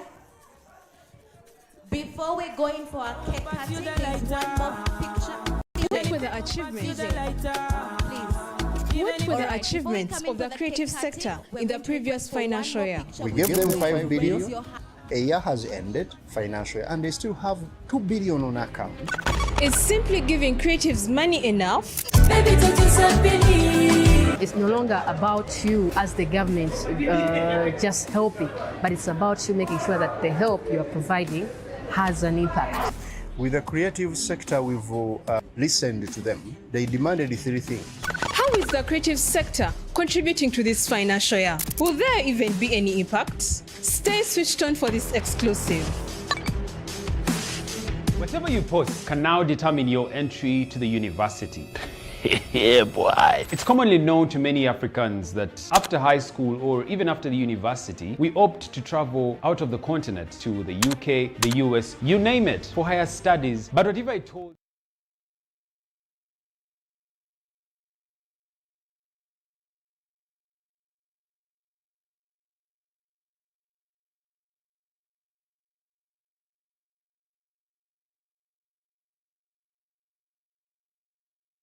One, zero, throw! Ah! Okay. One more time. One more time. One more time. All right, I'm going to count from 3 to 0. Are we ready? Are we ready? Eyes there. Eyes there. Don't look at me. I know I'm beautiful, but eyes there. 3, 2, 1, 0. Perfect. Beautiful. We are going to go in for a cake cutting ceremony right now. We're going to go in for a cake cutting. The only food on events you eat without necessarily washing your hands, right?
This a day, we have a very special message to our fellows all the way from alumni all over the world.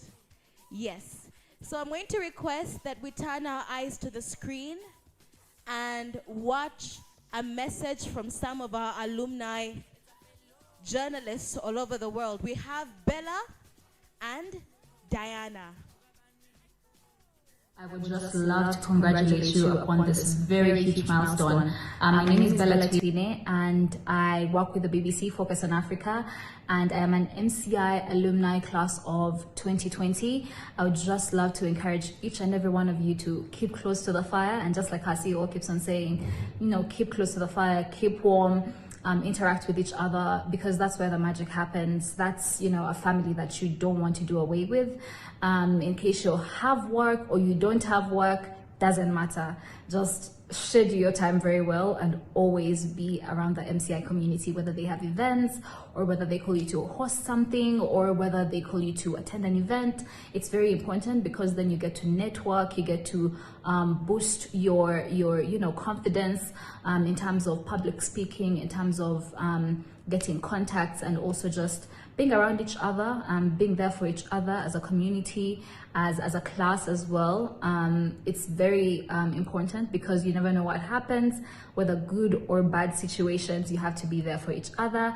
And I know that it might be very difficult for most of us, probably you have to go up country or something like that, but still there's very many ways to make sure that you are in touch and in sync with whatever events and updates that are happening within the community. So I just love to congratulate you. You have done such an amazing job. This is a once in a lifetime opportunity. Not everybody gets this chance, and it's a very beautiful thing to see you guys graduate. So congratulations, and I wish you the very best, and I can't wait to see all the magic that you get to create. Congratulations.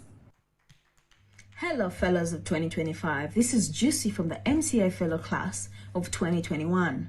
I want personally to congratulate each and every one of you from reaching this remarkable milestone. Stepping into the world of journalism and communications can feel a little bit daunting sometimes, but I want you to remember that diligence will open the door, but character will keep you there. Stay being curious, develop your skills, and keep close to the fire. The world is awaiting for your voices, so cherish and enjoy this special day. Yes. What were the achievements of the creative sector in the previous financial year? Switch video. It's important to state that both Bella and Diana now currently work for the BBC. Yes. Those are some of the fruits of keeping close to the fire. And if you've realized, everybody that has shared their story and experience continuously talks about staying close to the fire. So we have also been working with Switch Africa as the 2025 MCI Fellowship Program. So many of you have heard about this social newsroom that they have contributed to. So please turn your eyes to the Switch Africa introduction video.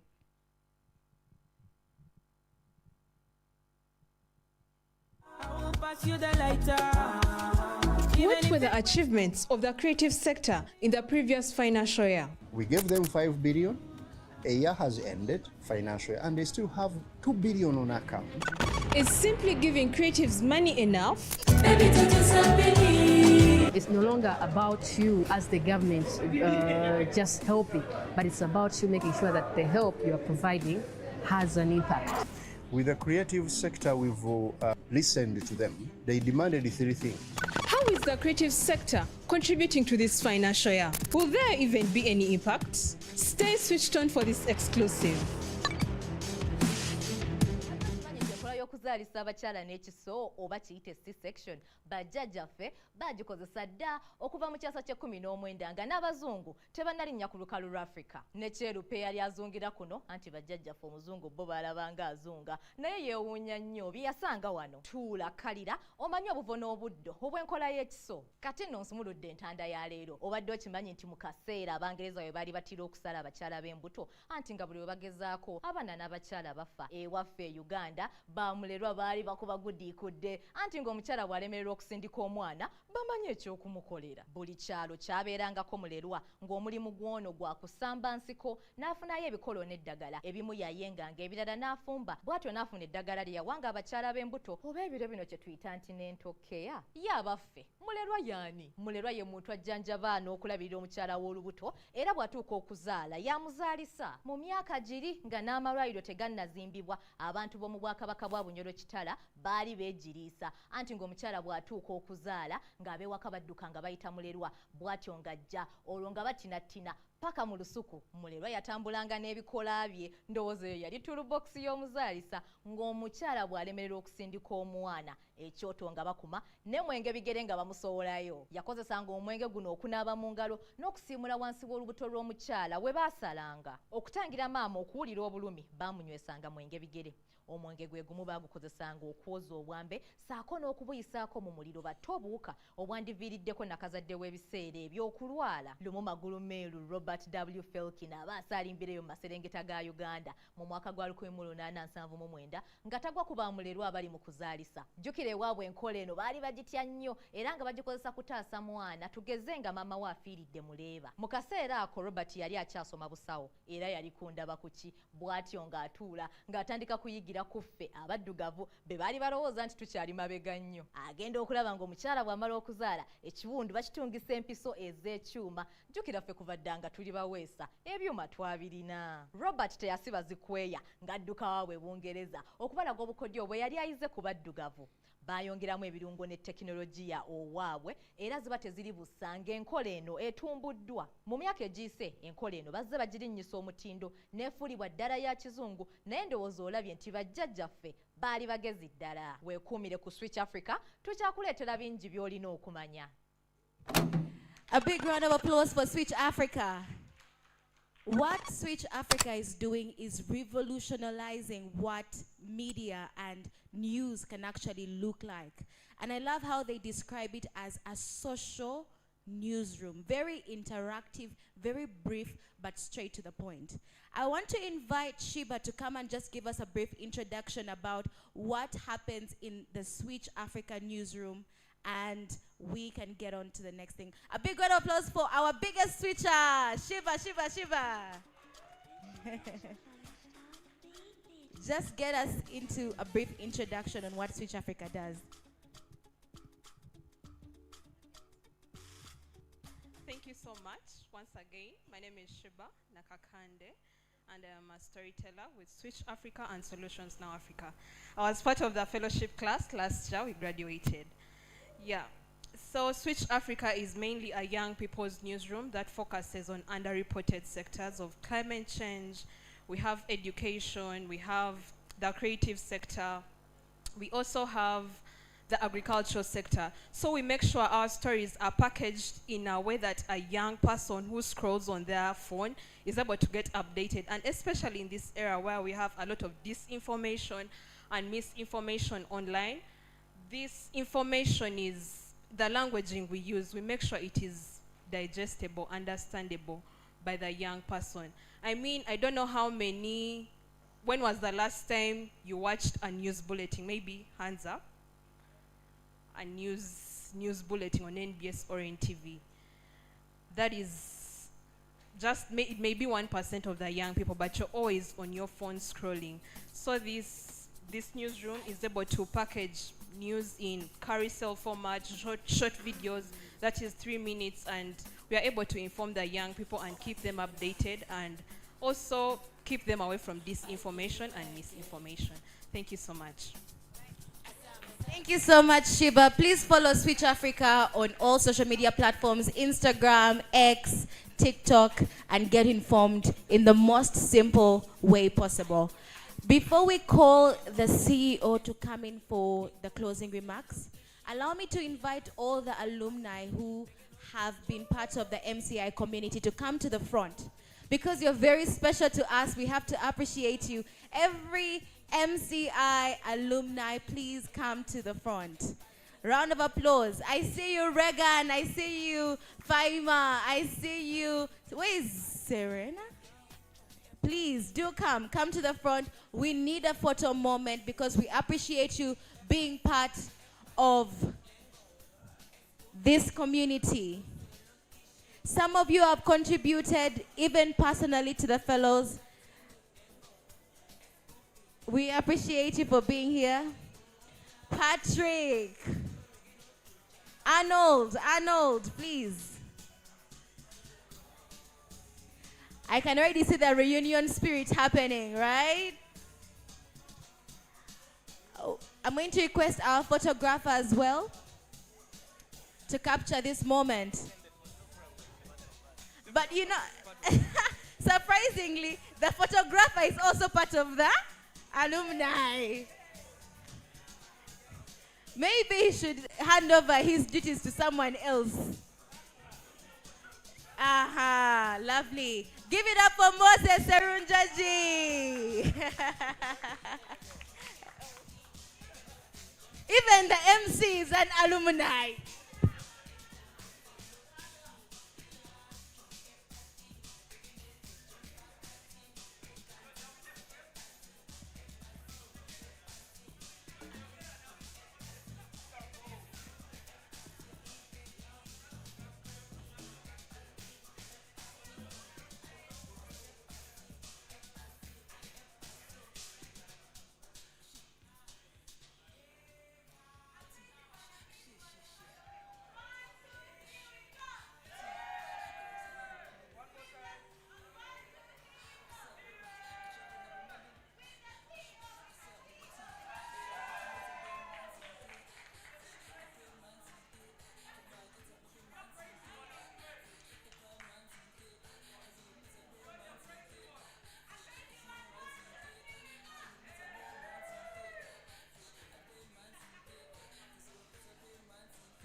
Now, some of you who have not been part of this community, I know you're jealous. All right. I'm going to invite our CEO to give us the closing remarks for today's event, and we will enjoy the rest of the day.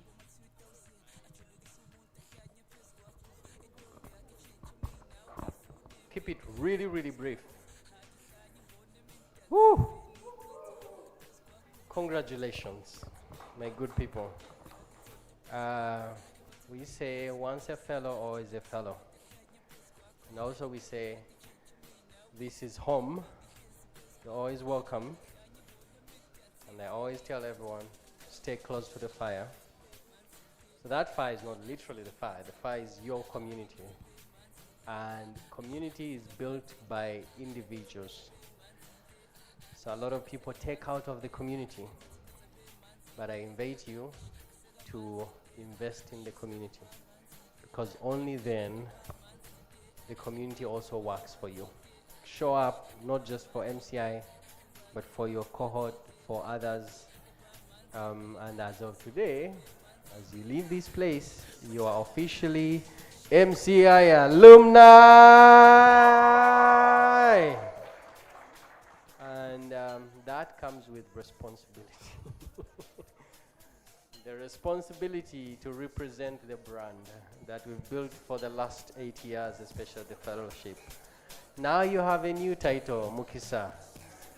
Tomorrow, we want to see your LinkedIn social media change with MCI Fellow. Now you have a CV that's rich. So we want to see those stories on your platform. Show people that you've done these stories. Now you have a community that you should check on all the time. If there's anything you know about me, and here is pushing you to stay connected with each other. It will be hard for you guys to make, best friends, but I know that you should stand for each other all the time as good human beings. And again, thank you, our partners. Thank you to the parents who trust us with this work and with the young journalists. Thank the universities where you come from.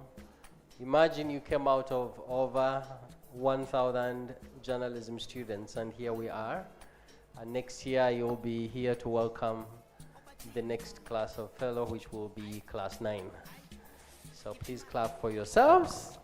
If there's anything you should forget, let it not be what is behind you, which is journalism can make the world a better place. So you can look there one last time. And don't forget that. So go out there and have fun. For tonight, please, just chill. Don't think about stories. Bye. Another round of applause for our CEO.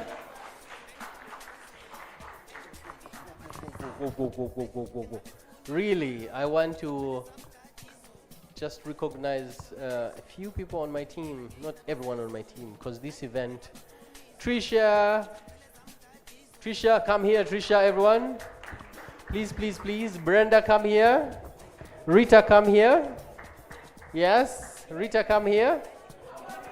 Our Rita, come here. Come here, Jonah. Come here, Jonah. Come here, Silas.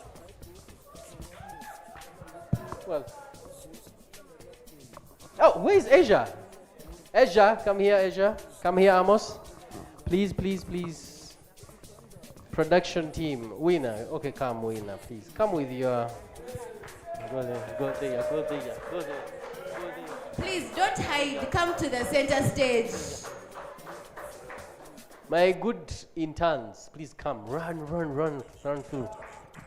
Brian and Sarah, you stand there. Akechi, you come. Where are you?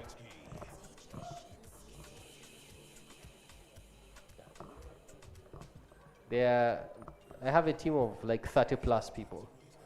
But these guys in particular have been very, very present for this program and for making sure this event come out the way it has. So please clap for them. I have more team members on the side. Antonio and Ali, who lead the training department, are not here. Please clap for them.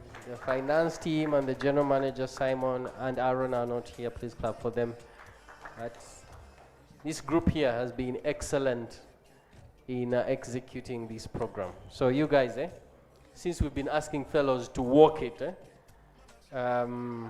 Cheswa is here. Cheswa, you're on that camera.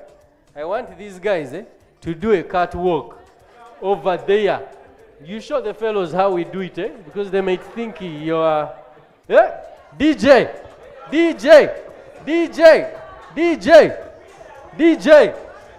Silas, everyone! DJ! Hey! No. You walk from here, there.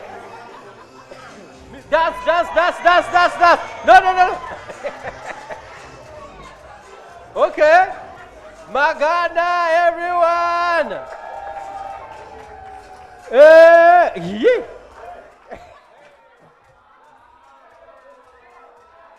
I know Akech is going to show them. Akech, everyone! Yes!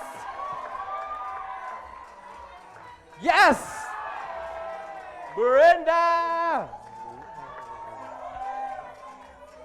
Yeah! You people. Yeah! I know winner is coming. Brenda, everyone! Winner! Yeah! Hey! Winner! Show them production representation. Hey! Rita, please safeguard your team. Yes! Woo! Jonah, you are the savior of the department. Go. Yes! Woo! What team? Woo! What team? Asia? Asia now. Savior, everyone. Mafayo, where are you? Mafayo, Scott, where? Come here. Yes, Adrian. Mafayo, please come. Come. Guys, wait. For these ones, clap harder. Brian!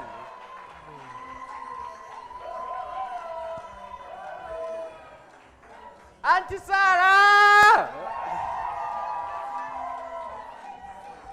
Mafayo, the best dancer. Mafayo is the best dancer. Yeah. We are Ricky, everyone! Ricky?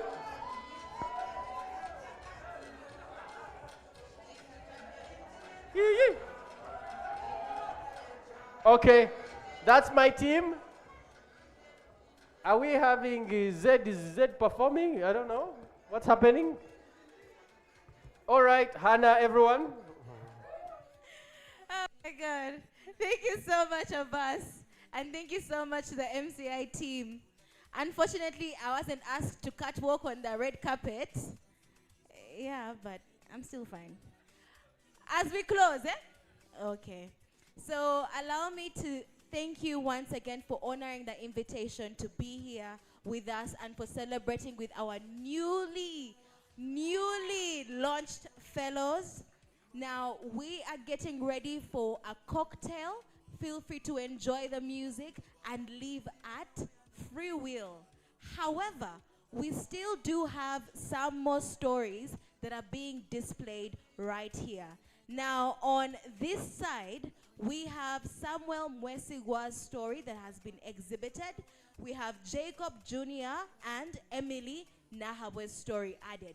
Now, on this other side of the entrance, we have Nyon, we have Ashraf, we have Abby, we have Laura, we have Patience, Pamela, William, and Robert on this side of the hall. If you haven't yet had a look at their stories, please do have a look at them as you enjoy the cocktail and the entertainment. We love you so much and continue being part of this community. My name is Hannah, and I've been your host for tonight. Good evening.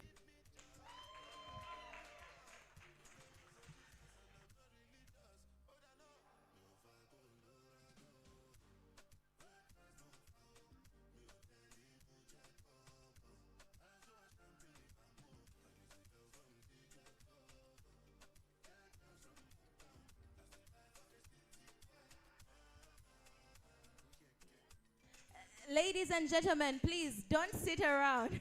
We have our story exhibitions happening right now. And to our fellows, please be hospitable to the people watching your stories.